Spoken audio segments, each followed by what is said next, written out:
വൻകുറ്റങ്ങളിൽ രിദ്ദത്തിന് ശേഷം, കുഫ്റിന് ശേഷം വളരെ ഗൗരവമാർന്ന വൻകുറ്റമാണ് ഖത്ല്, കൊലപാതകം. പക്ഷേ ഇവിടെ രണ്ടാമതായി അല്ലാഹു സുബ്ഹാനഹു വ തആല അതിനെ എണ്ണി. അതിനു മുമ്പ് ഇന്നലെ നാം വിശദീകരിച്ച വേശ്യാവൃത്തിയെ സംബന്ധിച്ചാണ് അല്ലാഹു തആല തുടക്കം കുറിച്ച് പറഞ്ഞത്. അതിൻ്റെ കാരണം പഠിപ്പിച്ചപ്പോൾ ഇമാം റാസി റളിയല്ലാഹു തആല അടക്കമുള്ള പണ്ഡിതന്മാർ പറഞ്ഞു, സിനയുടെ അധ്യായം തുറക്കുന്നത് ഒരു മനുഷ്യൻ്റെ ഉത്ഭവത്തെ തന്നെ തടയുന്ന വിഷയമാണ്. ഖത്ലെന്ന് പറയുന്നത്, കൊലപാതകം, മനുഷ്യൻ ഉയിർക്കൊണ്ട ശേഷം അവനെ തകർക്കുന്ന, നശിപ്പിക്കുന്നൊരു വിഷയമാണ്. അതുകൊണ്ട് ആദ്യം മനുഷ്യനെ തകർക്കുന്നതും രണ്ടാമത് അവൻ ഭൂമിയിലേക്ക് വന്ന ശേഷം അവനെ ഇല്ലായ്മ ചെയ്യുന്നതും ആ ഒരു തർത്തീബിൽ അല്ലാഹു സുബ്ഹാനഹു വ തആല ഇവിടെ വിശദമാക്കിയതാണ്, പഠിപ്പിച്ചതാണ്. ഏതായിരുന്നാലും ഈ ഖത്ല്, വലാ തഖ്തുലുൻ നഫ്സല്ലത്തി ഹറമല്ലാഹു ഇല്ലാ ബിൽ ഹഖ്, അല്ലാഹു പവിത്രമാക്കിയ ഒരു ശരീരത്തെയും നിങ്ങൾ വധിക്കരുത്. ഇല്ലാ ബിൽ ഹഖി, അതിൻ്റെ അവകാശത്തോടുകൂടെ അല്ലാതെ, അർഹതയോടുകൂടെ അല്ലാതെ. ശരീരത്തെ കൊന്നുകളയാൻ അർഹതപ്പെട്ട വിഷയങ്ങളുണ്ട്. അത് വ്യക്തികൾ കൈകാര്യം ചെയ്യേണ്ട വിഷയവുമല്ല. അതുമായി ബന്ധപ്പെട്ട വിഷയങ്ങൾ തെളിവ് സഹിതം ബോധ്യപ്പെടുന്ന കോടതിയിലും മറ്റുമൊക്കെ നിർവഹിക്കപ്പെടേണ്ട കാര്യങ്ങളാണ്. അത്തരത്തിൽ ചില വിഷയങ്ങളുണ്ട്. അത് മാറ്റിവെച്ചാൽ മറ്റൊരു ശരീരത്തെയും, സ്വന്തം ശരീരത്തെയും കൊന്നുകളയരുത്. സ്വന്തം ശരീരത്തെ കൊല്ലുന്നതും മഹാപാതകമാണ്, വൻകുറ്റമാണ്, ഖത്ലുൻ നഫ്സ്. ഈ പറഞ്ഞ ആയത്തിൽ ആ വിഷയവും ഉൾപ്പെട്ടിട്ടുണ്ട്. സ്വന്തം ശരീരത്തെ നശിപ്പിക്കാൻ അല്ലാഹു സുബ്ഹാനഹു വ തആല ഒരവകാശവും നമുക്ക് തരുന്നില്ല. മറ്റൊരു ശരീരത്തെ നശിപ്പിക്കുന്നത് കൂടുതൽ ഭയാനകരമാണ്. ഈ കൊന്നുകളയാൻ ഉണ്ടായിത്തീരുന്ന നമ്മുടെ ദുസ്വഭാവം ഗളബാണ്, ദേഷ്യം, ക്രോധം. അതാണ് ഇവിടെ നാലാമത്തെ ദുസ്വഭാവമായി പഠിപ്പിക്കുന്നത്. അത് കൂടി വന്ന് അതിൻ്റെ അവസാനത്തെ സ്റ്റേജാണ് കൊലപാതകം. മനുഷ്യകുലത്തിൽ അത്തരത്തിൽ ഒന്ന് രൂപപ്പെടുത്തിയെടുത്തത് ആദം അലൈഹിസ്സലാത്തു വസ്സലാമിൻ്റെ 2 മക്കളിൽ നിന്ന് തീവ്രമായ ഗളബ്, ദേഷ്യം കൂടിയപ്പോൾ അത് ഹസദായി പിന്നീട് മൂർജിക്കുകയും കൊലപാതകത്തിൽ കലാശിക്കുകയും ചെയ്തു. അതിനു മാറ്റം എന്നോണം ആ ദേഷ്യത്തിൽ നിന്ന് മാറിയിട്ട് ആ സ്വഭാവത്തെ പിഴുതെറിഞ്ഞ് പകരം അവിടെ മനുഷ്യൻ സഹനം സ്വീകരിക്കണം. ദേഷ്യപ്പെടുന്ന മേഖലകളിലൊക്കെ തീവ്രമായ അക്രമങ്ങൾ നടത്തപ്പെടുന്നത് കാണാൻ കഴിയും. മുഅ്മിനായ മനുഷ്യൻ അവന് ദേഷ്യം വർദ്ധിക്കുമ്പോൾ പിടിച്ചു നിൽക്കാനും പിടിച്ചു വെക്കാനുമുള്ള കഴിവ് ആർജിക്കണം. കുടുംബങ്ങളിൽ, വീടുകളിൽ കലഹം നടത്തുന്ന കലഹപ്രിയരായ ആളുകളെ കാണാം. വലിയ ചൂടാണ് അവരെ ശരീരത്തിൽ, അവരെ ഭാഷയ്ക്ക്, അവരെ സ്വഭാവത്തിന് തീവ്രമായ ചൂട്. ആ ചൂട് കൂടിയ കാരണം അവരിൽ നിന്ന് വരുന്ന വാക്യങ്ങൾ, വാചകങ്ങൾ കേൾക്കുന്നത് തന്നെ വല്ലാതെ വെറുപ്പിക്കുന്നതാണ്. ദേഷ്യം വരുമ്പോഴും മാന്യമായ വാക്ക് പറയണമെന്ന് സയ്യിദുനാ റസൂലുള്ളാഹി സ്വല്ലല്ലാഹു അലൈഹി വസല്ലം തങ്ങളുടെ നിർദ്ദേശമാണ്. വൽ അദ്ല ഫിൽ ഗളബി വദ്ദിളാ, ദേഷ്യം പിടിക്കുമ്പോഴും തൃപ്തിയിലും നേരായ വർത്തമാനം പറയണം. ദേഷ്യം പിടിക്കുമ്പോൾ പറയുന്നതിന് കയ്യും കണക്കുണ്ടാകൂല, ചെയ്യുന്നതിന്. കുട്ടികളെയും ഭാര്യമാരെയും ഭർത്താക്കന്മാരെയും ബാപ്പമാരെയും ഉമ്മമാരെയും അയൽവാസികളെയും സമൂഹത്തിൻ്റെ നാനാതുറകളിൽ നാമുമായി ബന്ധപ്പെടുന്നവരൊക്കെ ദേഷ്യത്തോടെ സമീപിക്കുമ്പോൾ ആ ദേഷ്യം പിടിച്ചു നിർത്താനുള്ള കഴിവാണ് ഒരു മുഅ്മിനായ മനുഷ്യന്റെ വലിയ വിജയം. അഷ്റഫുൽ ഖൽഖ് സ്വല്ലല്ലാഹു അലൈഹി വസല്ലം തങ്ങൾ അടുത്ത് വന്ന് നല്ലോണം ഹീറ്റാകുന്ന ഒരു സ്വഹാബി, ഔസിനി യാ റസൂലല്ലാഹ്, എനിക്ക് നിർദ്ദേശം തരണം. പല പ്രാവശ്യവും വന്ന് ചോദിച്ചപ്പോഴും തങ്ങൾ കൊടുത്ത ഒരേ ഒരു നിർദ്ദേശം, ലാ തഗ്ളബ്, നീ കോപിക്കരുത്. വേറെ ഒന്നും കാര്യമായി പറയാനില്ല. ലാ തഗ്ളബ്, നീ കോപിക്കരുത്. ആ കോപം തീവ്രമായി കൂടിയാൽ അത് വിശ്വാസത്തെ പരിക്കേൽപ്പിക്കും. അൽ ഗളബു യുഫ്സിദുൽ ഈമാൻ കമാ യുഫ്സിദുസ് സ്വബിറുൽ അസൽ. ഹബീബ് സല്ലല്ലാഹു അലൈഹി വസല്ലം പഠിപ്പിച്ചു, ദേഷ്യം, കോപം എന്നത് ഈമാനിനെ കേടുവരുത്തും. ഈമാന് നിരക്കാത്ത വാക്കുകൾ, പ്രയോഗങ്ങൾ, പ്രവർത്തനങ്ങൾ വരും. അക്രമങ്ങൾ, പീഡനങ്ങളെല്ലാം വരും. ദേഷ്യം കൂടി വരും. കമാ യുഫ്സിദുസ് സ്വബിറുൽ അസൽ, കറ്റുവായ നീര് തേനിന്റെ മധുരം പെട്ടെന്ന് കെടുത്തിക്കളയും പോലെ, നശിപ്പിക്കുന്നത് പോലെ തീവ്രമായ രൂപത്തിൽ, കൂടുതൽ സമയമില്ല, പെട്ടെന്ന് തന്നെ ദേഷ്യം പിടിച്ചാൽ എന്തു പറയണം, എന്ത് ചെയ്യണമെന്നറിയാത്ത രൂപം. ചില വീടുകളിലേക്കൊക്കെ കുടുംബനാഥന്മാരെത്തുമ്പോൾ അവിടെ അവരെത്തിയിട്ടുണ്ട് എന്ന് അയൽക്കാരൊക്കെ സമാധാനിച്ച് ഇനി നമ്മൾ ഉറങ്ങാന്ന് പറയും. ആ വീട്ടിൽ ആളവിടെ എത്തിയിട്ടുണ്ട്. എന്താ അതിൻ്റെ അടയാളം? അതാ ഒച്ചപ്പാട്. തുരുതുരേനെ പറയുന്നത് ആളെത്തിയിട്ടുണ്ട്, ഇനി നമ്മൾ ലൈറ്റ് ഓഫ് ആക്കി ഉറങ്ങാം. ഇതുവരെ ആ ഉമ്മമാര് മാത്രമേ ഉള്ളൂ, ഇപ്പൊ ആളെത്തിയിട്ടുണ്ട്. ആളെത്തിയത് ഒരു 10-15 മീറ്റർ അപ്പുറത്തുള്ള ആളുകളൊക്കെ അറിഞ്ഞു, പരിസരവാസികളൊക്കെ അറിഞ്ഞു. വീട്ടിന്റെ ഉള്ളിലുള്ള ചൂട് പുറത്തേക്കടിക്കാത്ത വിധം അവിടെ ഒതുക്കി നിർത്തണം. ഭാര്യയും ഭർത്താവുമായി ജീവിക്കുന്നവരുടെ കോപങ്ങളൊക്കെ ഒരു റൂമിന്റെ ഉള്ളിൽ ഒതുങ്ങണം, അവിടുന്ന് പരിഹരിക്കപ്പെടണം. ആ റൂം വിട്ട് പുറത്തിറങ്ങുമ്പോൾ മക്കൾ, പേരക്കുട്ടികൾ, മറ്റു പലരും അത് പിന്തുടരാനും അത് കണ്ട് അവരോടുള്ള സ്നേഹബഹുമാനങ്ങൾ കുറക്കാനും കാരണമാകും. അതിൻ്റെ ഉള്ളിൽ എങ്ങനെ തീർക്കണം? ഉപദേശം കൊണ്ട് തീർക്കണം, നിസ്സഹകരണം കൊണ്ട് തീർക്കണം, സ്നേഹം നൽകിയിട്ടും ഉപദേശിച്ചിട്ടും നന്നായി തീർക്കണം. പരസ്യമായ രൂപത്തിലുള്ള ദേഷ്യത്തിന്റെ പ്രതികരണം പാടില്ല. അഷ്റഫുൽ ഖൽഖ് സ്വല്ലല്ലാഹു അലൈഹി വസല്ലം തങ്ങളോട് ഏതെങ്കിലും ഒരു വിഷയത്തിൽ ആയിഷ ബീവി റളിയല്ലാഹു അൻഹയ്ക്ക് ഗളബുണ്ട് എന്ന് വന്നാൽ തങ്ങൾക്കത് വേഗം മനസ്സിലാകും. ആയിഷ ബീവി റളിയല്ലാഹു അൻഹയുടെ പ്രയോഗത്തിൽ നിന്നും ആയിഷ ബീവി റളിയല്ലാഹു അൻഹ പറയും, ലാ വറബ്ബി ഇബ്രാഹിം എന്ന് പറയും. ഇബ്രാഹിം നബി അലൈഹിസ്സലാമിന്റെ റബ്ബിനെ തന്നെയാണ് സത്യം. ദേഷ്യം വരുമ്പോ അങ്ങനെ ആ ഒരു പ്രയോഗം, ആ പ്രയോഗത്തിൽ തെറ്റൊന്നുമില്ല. ലാ വറബ്ബി മുഹമ്മദ് എന്ന് പറയുന്ന ആ പ്രയോഗത്തിൽ നിന്ന് മാറി സല്ലല്ലാഹു അലൈഹി വസല്ലം ഈ ഒരു പ്രയോഗത്തിലേക്ക് മാറുമ്പോ നിങ്ങൾക്ക് എന്തോ വിഷയത്തിൽ ദേഷ്യം വന്നിട്ടുണ്ടല്ലേ? അതെ, ദേഷ്യം വന്നിട്ടുണ്ട്. ദേഷ്യം വരുമ്പോ നിങ്ങൾ എൻ്റെ പേരൊന്ന് മാറ്റി, പേരൊന്ന് ചേഞ്ച് ചെയ്യാനേ കഴിയുള്ളൂ. മനസ്സിന്റെ ഉള്ളിലുള്ള ആ സ്നേഹമോ ആ സഹകരണമോ ആ ബന്ധമോ അത് മാറ്റാൻ കഴിയൂല. ലാ ഹുജുറു ഇല്ലാ ഇസ്മക്, പേര് മാത്രം ചേഞ്ച്. നമ്മളോ ഒക്കെ ചേഞ്ച് ചെയ്യും, പേര് മാത്രമല്ല. ചിലപ്പോൾ തറവാടടക്കം പറിച്ചു വിടും, 1, 2, 3, ചിലർ 1000 പറയും, വെക്കൊന്ന് പറയും. അത്രയും ക്രുദ്ധനായി തീരുകയാണ് മനുഷ്യൻ. ഇന്ന് നിങ്ങൾ വായിച്ചില്ലേ, ഒരു 5 വയസ്സുകാരനെ പീഡിപ്പിച്ചതൊരു ഉമ്മ.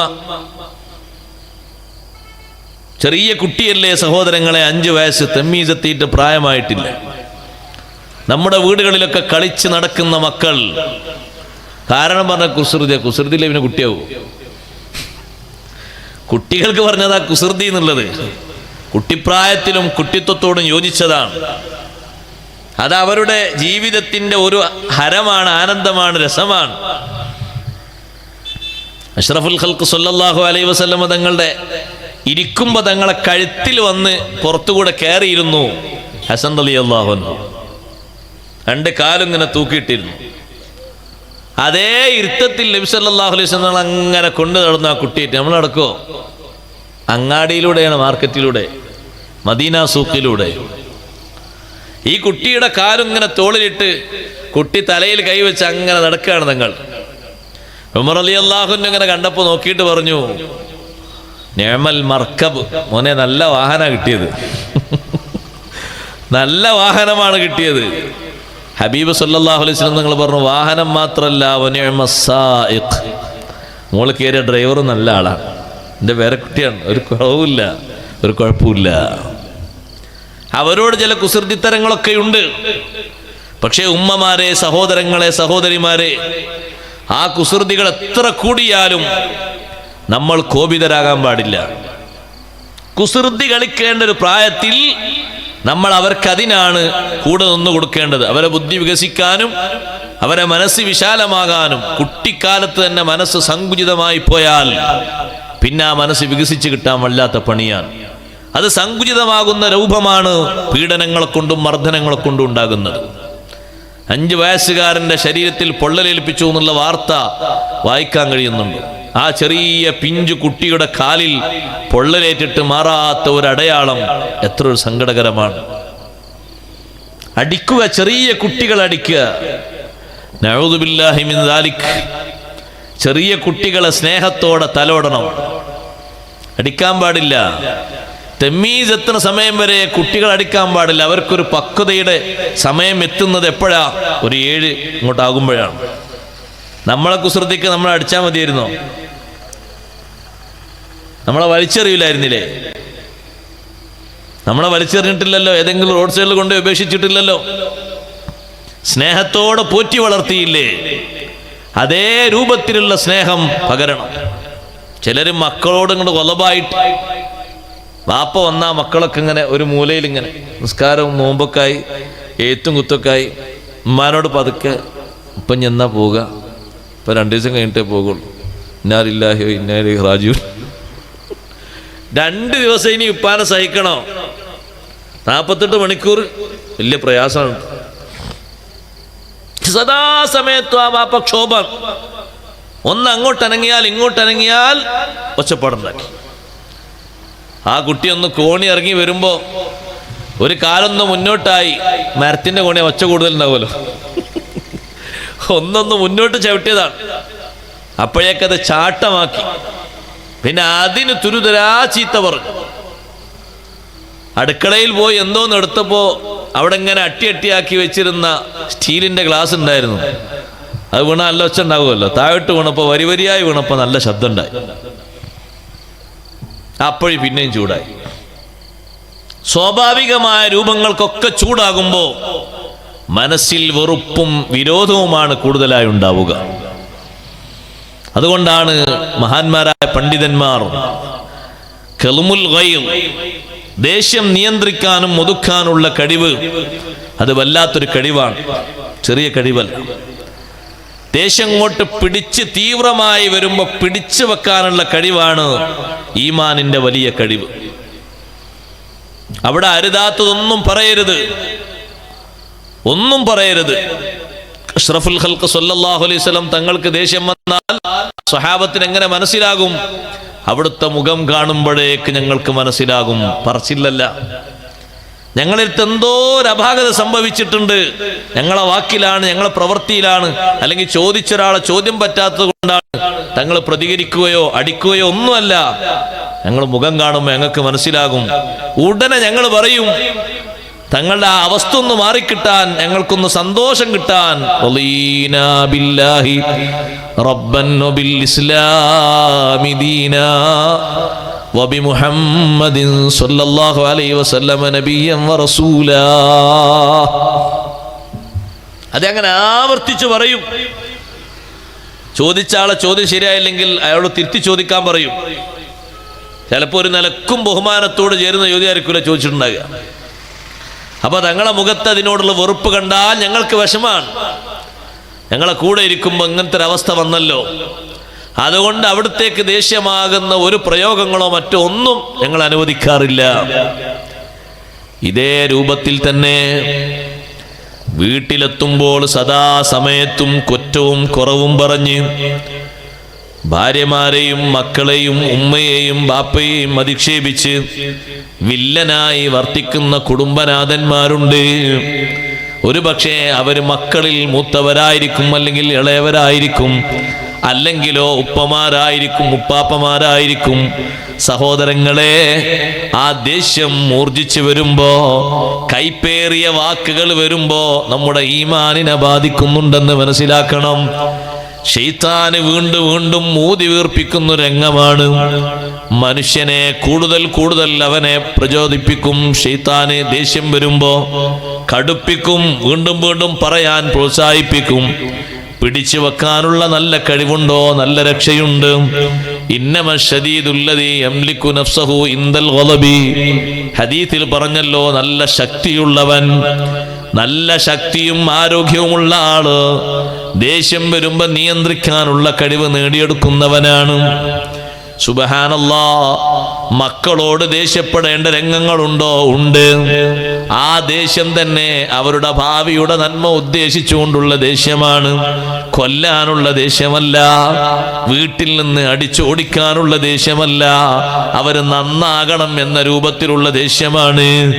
നിസ്കരിക്കാത്തത് കൊണ്ട് മകനോട് ദേഷ്യമുണ്ട്. ഉസ്താദിനോട് പോയി പറയുമ്പോ രണ്ടെണ്ണം എൻ്റെ കുട്ടിക്ക് അടി കിട്ടിയിട്ട് വേദനിക്കണം എന്ന ചിന്തയല്ല, ഉസ്താദിന്റെ ഉപദേശം കൊണ്ട്, ശകാരം കൊണ്ട് എൻ്റെ കുട്ടി നന്നാകണമെന്ന ചിന്തയാവേണ്ടത്. അതിനാണ് ആ വിഷയം ഉണർത്തിക്കൊടുക്കുന്നത്. നിങ്ങളെ ക്ലാസ്സിലുള്ള എൻ്റെ കുട്ടി സുബ്ഹിക്ക് അല്പം മടിയുള്ളവനാണ്, നിങ്ങളൊന്ന് ഉപദേശിക്കണം എന്ന് ബാപ്പ പറയുമ്പോ സതുദ്ദേശമാണ് ആ ബാപ്പക്കുണ്ടാകേണ്ടത്. അടി കിട്ടിയിട്ട് വീട്ടിൽ വന്ന് കുട്ടി, ബാപ്പ ഇന്ന് ഉസ്താദിനോട് നിങ്ങൾ പറഞ്ഞതുകൊണ്ട് എനിക്ക് അടി കിട്ടി, ബാപ്പത് കണ്ട് ചിരിക്കരുത്. മകൻ അടുത്തേക്ക് വിളിച്ചു പറയണം, മോനെ, ബാപ്പക്ക് നിന്നോട് സ്നേഹമില്ലാത്തത് കൊണ്ടല്ല, ഒരുപാട് നിന്നെ ഉപദേശിച്ചിട്ടുണ്ട്, വിളിച്ചിട്ടുണ്ട്.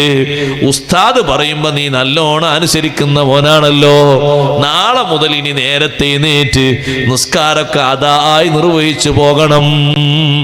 നിനക്ക് അടി കിട്ടിയില്ലേ, അടി കിട്ടിയാ പോരാ, നിന്റെ തല അടിച്ചു പൊട്ടിക്കാ വേണ്ടത് എന്ന് പറയരുത്. അങ്ങനെ പറയുമ്പോ ഈ കുട്ടിയുടെ നന്മയല്ല ആ വാക്കിലൂടെ വരുന്നത്, ആ കുട്ടിയെ കുറിച്ചുള്ള ഒരു ദുരുദ്ദേശമാണ്. പഠിക്കാത്ത കുട്ടികളോട് ഉപ്പമാർക്ക് ഉമ്മമാർക്ക് വെറുപ്പുണ്ടാകരുത്. ഞാൻ എൻ്റെ ഉമ്മമാരോട് ഉപ്പമാരോട് പറയട്ടെ, പഠിക്കാത്ത കുട്ടികളോട് വെറുപ്പുണ്ടാകരുത്. അത് സത്യത്തിൽ അവരെ മനസ്സിനെ കൂടുതൽ സമ്മർദ്ദത്തിലാക്കും. പഠിക്കാത്ത കുട്ടികളോട് നല്ല ദയാവായ്പും സ്നേഹവും കൂടുതൽ ഉണ്ടാകണം. അവർ പഠിച്ചു കിട്ടാൻ ആത്മാർത്ഥമായി ദുആ ചെയ്യുന്നതോടൊപ്പം എത്ര അതിനുവേണ്ടി കഠിനാധ്വാനം ചെയ്യേണ്ടി വന്നാലും അവരാക്ഷേപിച്ച് ആരുടെയെങ്കിലും മുന്നിൽ ഒരിക്കലും ഇവനൊന്നും കിട്ടാത്തവനാണ്, അറിയാത്തവനാണ്, പഠിപ്പില്ലാത്തവനാണ്, മണ്ടനാണ്, നഊദു ബില്ലാഹ് അങ്ങനെ പറയരുത്. വെറുപ്പിന്റെ ഭാഷയാണ്. കുട്ടികളെ കുറിച്ച് അവരെ മുന്നിലോ അസാന്നിധ്യത്തിലോ അങ്ങനെയല്ല പറയേണ്ടത്. ഒരിക്കലും അവരടുത്തേക്ക് വിളിച്ചു വരുത്തിയിട്ട് എൻ്റെ കുട്ടിയാണിത്, പക്ഷേ ഇവനൊരു പൊട്ടനാണ് എന്ന് ബാപ്പ പറയുമ്പോ ആ കുട്ടിയുടെ മനസ്സിനേൽക്കുന്ന മുറിവത്ര വലുതാണ്. ഉപ്പമാരെ, നിങ്ങളെ കുറിച്ച് കഥയില്ലാത്ത ആളാണെന്ന് മറ്റൊരാള്, മക്കളാകണ്ട മറ്റൊരാള് പറയുമ്പോ മക്കൾക്ക് എത്ര ദേഷ്യമുണ്ട്, കുടുംബക്കാർക്ക് എത്ര ദേഷ്യമുണ്ട്, സങ്കടമുണ്ട്. അതേപോലെ ഈ കുട്ടിക്കും ഉണ്ടാകും. ആ കുട്ടിയെ ഉപദേശിക്കണം. നിനക്കിതൊക്കെ വാങ്ങി തന്നിട്ട് എന്താ കാര്യം? ഒരർഫും നീ പഠിക്കൂല, നീ അങ്ങനെ തന്നെ ഇങ്ങനെ തന്നെ അങ്ങനെ പറയരുത്. എൻ്റെ മോന് നന്നായി പഠിക്കണം, നന്നായി ഉത്സാഹിക്കണം. കഠിനാധ്വാനങ്ങൾ നമ്മുടെ ഭാഗത്തുനിന്ന് വേണം, പറച്ചിൽ മാത്രം പോരാ. ഒന്ന് ഇരുന്ന് കൊടുക്കണം. കുട്ടി ഒന്ന് എഴുതിയത് കാണാൻ, വായിക്കുന്നത് കാണാൻ, ഓതിയത് കാണാൻ. വീണ്ടും വീണ്ടും ഉയർന്ന ഉസ്താദുമാരെ, അധ്യാപകന്മാരെ ഏൽപ്പിച്ച് ശിക്ഷണം കൊടുക്കണം. കുട്ടിയുടെ മനസ്സ് ഇതിലേക്ക് ശ്രദ്ധ കിട്ടാനുള്ള എന്തെല്ലാം കാര്യങ്ങളുണ്ടോ അതെല്ലാം നമ്മൾ നേടിക്കൊടുക്കണം. നിങ്ങൾ നോക്കി, എത്ര ഡോക്ടർമാരുണ്ട് ചികിത്സിക്കുന്നവർ. അവരൊരു പക്ഷേ ഒരു സൂചിയോ അടിക്കാൻ സമ്മതിക്കാത്ത കുട്ടിയെ ഒരു 5 മിനിറ്റ് മടിയിലിരുത്തി ഒന്ന് താലോലിച്ച് ഒന്ന് ഉപദേശം കൊടുത്ത് ഒന്നൊരു മനസ്സൊക്കെ പാകപ്പെടുത്തി കൃത്യമായിട്ടൊരു ബുദ്ധിമുട്ടില്ലാതെ സൂചി അടിച്ചു. ബാപ്പ വീട്ടിൽ നിന്ന് കൊണ്ടുവരുമ്പോൾ എന്നെ സൂചി അടിക്കാനാ കൊണ്ടുവന്ന് ഞാനത് സമ്മതിക്കൂല കേട്ടോ. ഏതാടത്ത് കൊണ്ടുവരും സമ്മതിക്കൂല. ആ വാശിയിലാ കുട്ടിയുള്ളത്. ആ കുട്ടിയെ ഡോക്ടർ വാങ്ങി, ചെറിയ കുട്ടിയല്ലേ, ആ മോൻ്റെ പേരെന്താ ഒക്കെ ചോദിച്ച് നല്ല സന്തോഷത്തോടെ മനസ്സങ്ങോട്ടിണങ്ങി ഇനി ഈ അസുഖം മാറാൻ ചെറിയ ഒരു ചികിത്സ തന്നോട്ടെ, കുഴപ്പമില്ലല്ലോ, കുഴപ്പമില്ല, സൂചി അടിച്ചോളൂ. സൂചി അടിക്കണ്ട എന്ന് പറഞ്ഞ് ആ കുട്ടി തന്നെ കൈ നീട്ടിക്കൊടുക്കും. അല്ലെങ്കിൽ മരുന്ന് കുടിക്കാൻ മടിയുള്ള ആ കുട്ടി മരുന്ന് കുടിക്കും. അതെന്താ കാരണം? അവരെ മനസ്സിനെയാണ് നമ്മൾ ഇണക്കേണ്ടത്. അതാണ് തഹ്ദീബ്. ശരിക്കും തഹ്ദീബു സിബിയാൻ. ആ കുട്ടികളുടെ മനസ്സ് നോക്കി, ആ മനസ്സ് നോക്കി രൂപം നോക്കിയിട്ട് അവരെ കാര്യങ്ങൾ സ്വീകരിക്കണം. വല്ലാതെ കോപിച്ചിരുന്ന ഒരാളായിരുന്നു മുആവിയത്ത് ബിൻ അബി സുഫിയാൻ റളിയല്ലാഹു അൻഹു. മകനോട് ഭയങ്കര ദേഷ്യം, മകൻ യസീദിനോട്. ബാപ്പ വീട്ടിലുണ്ട് എന്ന് പറഞ്ഞാൽ മകൻ പുറത്തെവിടെങ്കിലും ആയിരിക്കും, പേടിയാ. അത്രയും നല്ല ചൂടായിരുന്നു, ഭയങ്കര ചൂട്. അങ്ങനെ ഉണ്ടാവും ചിലര്. അല്ലാ, ആരാ എന്താ വീട്ടിൽ കയറാത്ത്? വീട്ടിൽ വല്യപ്പണ്ട്. എന്താ മോനെ വല്യപ്പണ്ട്? വല്യപ്പ എന്താ കണ്ടാമൃഗ? സിംഹ? വല്യപ്പ സിംഹല്ല ഉസ്താദേ, അതിലപ്പുറാണ്, നിങ്ങളറിയായിട്ടാണ്. നിസ്കാരത്തേമ്പും കാര്യങ്ങളൊക്കെ ഉണ്ട്, ഓത്തൊക്കെ ഉണ്ട്, പക്ഷെ ഭയങ്കര ചൂടാ. അല്ലല്ലാ, മൂപ്പര് തുടങ്ങിയാണ്ടല്ലോ, നിങ്ങളൊന്നും ഇവിടെ നിൽക്കൂല, അക്കാണുന്ന പാറ പൊട്ടി പോകും, അത്രയും ഭയങ്കര ചൂടാ. അപ്പൊ കുട്ടികൾ പുറത്തേ നിൽക്കുള്ളൂ, ഉള്ളിൽ കയറുന്നില്ല. ബഹുമാനം കൊണ്ടല്ലത്, ഇത് അതൃപ്തി കൊണ്ടാണ്, നമ്മളോടുള്ള വിരക്തി കൊണ്ടാണ്. നമ്മളിലേക്ക് അവരെ അടുപ്പിക്കാണല്ലോ വേണ്ടത്. അവരനുസരിക്കാനും ഇണങ്ങാനും ഒത്താശകൾ ചെയ്യാനും പറഞ്ഞതുപോലെ കാര്യങ്ങൾ ചെയ്യാനും എന്താ വേണ്ടത്? അവരെ ഇണക്കണം. പിണക്കാൻ പാടില്ല, സ്നേഹത്തോടെ ഉപദേശിക്കണം, ഒരു കേൾക്കും. എത്ര ആളുകൾ അങ്ങനെ മാറിയവരുണ്ട്. ഒരു ദിവസം മുആവിയത്ത് ബിൻ അബി സുഫിയാൻ റളിയല്ലാഹുവിന്റെ അടുത്തേക്ക് സുഹൃത്തായ അഹ്നഫ് ബിൻ ഖൈസ് റളിയല്ലാഹു അൻഹു വന്നു. മദീനയിലെ വലിയൊരു പണ്ഡിതനാണ് അഹ്നഫ് ബിൻ ഖൈസ് റളിയല്ലാഹു അൻഹു. മഹാനവറുകൾ വന്നപ്പോ വെറുതെ ഒന്ന് ചോദിച്ചതാ മുആവിയ റളിയല്ലാഹു അൻഹു, ഈ മക്കളെ പറ്റി നിങ്ങളുടെ അഭിപ്രായം എന്താ? എനിക്ക് എൻ്റെ മോനെ കണ്ടൂടാ, യസീദിനെ എനിക്ക് കണ്ടൂടാ, ഞാൻ എപ്പോഴും ചൂടാകരാ. അഹ്നഫ് ബിൻ ഖൈസ് റളിയല്ലാഹു അൻഹു, മക്കളോ? മക്കളെ നമ്മുടെ ഹൃദയത്തിന്റെ കഷ്ടങ്ങളാണ്, ഫലങ്ങളാണ്, അവലംബിക്കാനുള്ള നെടുന്തൂണുകളാണ്, ആശ്രയിക്കാനുള്ള ആശാകേന്ദ്രങ്ങളാണ്, നമുക്ക് പിൻബലം തരുന്നവരാണ്, ഒരു കാര്യത്തിന് സഹായത്തിന് വിളിച്ചാൽ കൂടെ വരുന്നവരാണ്, സ്വന്തക്കാരാണ്, നമ്മുടെ രക്തമാണ്. നമ്മൾ ഉദ്ദേശിക്കുന്ന ഏത് ഹൈറിലേക്കും അവരെ വഴങ്ങിക്കിട്ടും, ഏത് ഷറുണ്ടോ അവരിൽ നിന്ന് തുടച്ചു നീക്കാൻ കഴിയും. മക്കളെ പറ്റിയുള്ള മഹത്വങ്ങൾ കുറച്ചു നേരം അങ്ങ് വാള് പറഞ്ഞു കൊടുത്തപ്പോ മുആവിയത്ത് ബിൻ അബി സുഫിയാൻ റളിയല്ലാഹുവിന്റെ മനസ്സ് തണുത്തു, തണുത്തു. നിങ്ങൾ വന്നത് കൊണ്ട് എന്റെ മകനോട് ചൂടാകാനുള്ള എല്ലാ താല്പര്യവും പോയി. അഹ്നഫ് ബിൻ ഖൈസ് റളിയല്ലാഹു അൻഹു മക്കളെ പറ്റിയിട്ടുള്ള ഗുണഭാഗങ്ങൾ അതും നമ്മൾ ചിന്തിക്കണമല്ലോ. അവരെ കൊണ്ട് നമ്മുടെ മനസ്സിന് അല്ലാഹു തരുന്ന സമാധാനം എത്ര വലിയ സമാധാനമാണ്. അവര് നമ്മുടെ അവലംബമാണ്, ആ നിലക്കവരെ കാണണം. എൻ്റെ ഉമ്മമാരോട് പറയട്ടെ, ഉപ്പമാരോട് എത്ര മോശപ്പെട്ട കുട്ടിയാണെങ്കിലും പ്രതികൂലമായി ദുആ ചെയ്യരുത്. ഇസ്ലാം നമുക്കതിന് പെർമിറ്റ് തന്നിട്ടില്ല, മുത്തുനബി സല്ലല്ലാഹു അലൈഹി വസല്ലം സമ്മതിച്ചിട്ടില്ല. തങ്ങൾ നമ്മളോട് പറഞ്ഞത് വലാ തദഉ വലാ ഔലാദിക്കും, എത്ര ദേഷ്യപ്പെട്ടാലും മക്കൾക്കെതിരെ ദുആ ചെയ്യരുത്. അനുകൂലമായിട്ടേ ദ്വാർക്കാവൂ, അനുകൂലമായിട്ടേ നിലപാട് സ്വീകരിക്കാവൂ. ഒരുപാട് വാദങ്ങളിൽ ഞാൻ പറഞ്ഞിട്ടുണ്ട്. 10-40 കൊല്ലം ഒരു കുട്ടിയെ കൊണ്ട് ബാപ്പയോട് തെറ്റ് കാണിച്ചവരാണ് ഇഖ്വത്തു യൂസുഫ് അലൈഹിസ്സലാമിന്റെ സഹോദരങ്ങൾ, ജേട്ടന്മാർ.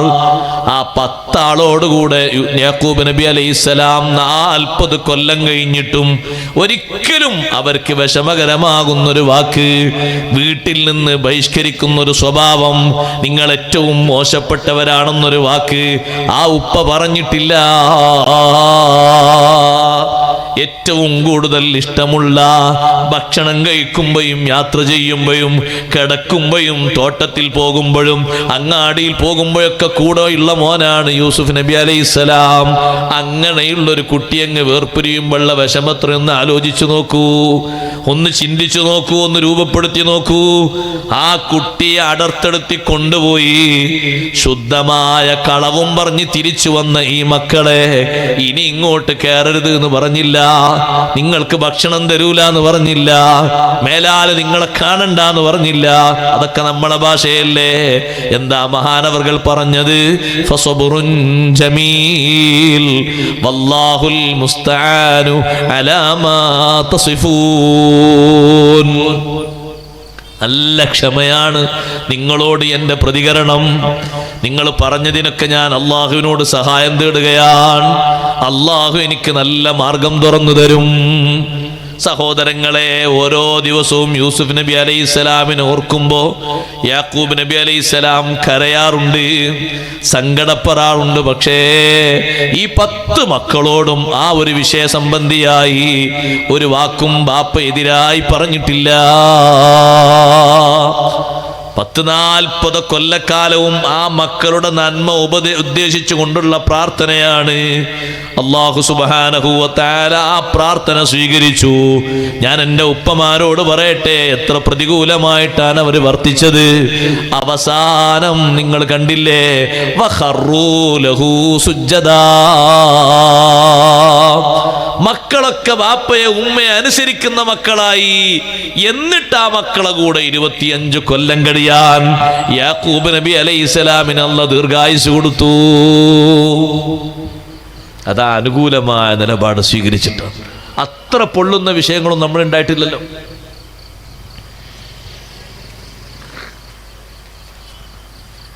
ഒരു വാപ്പ പറഞ്ഞു എന്നോട്, ഉസ്താദേ, ഞാൻ എൻ്റെ മോനെ, 2ാമത്തെ 3ാമത്തെ മോനെ എൻ്റെ വീട്ടിൽ നിന്നും എൻ്റെ നാട്ടിൽ നിന്നും എൻ്റെ സ്വത്തു നിന്നും കുടുംബത്തു നിന്നൊക്കെ പുറത്താക്കി.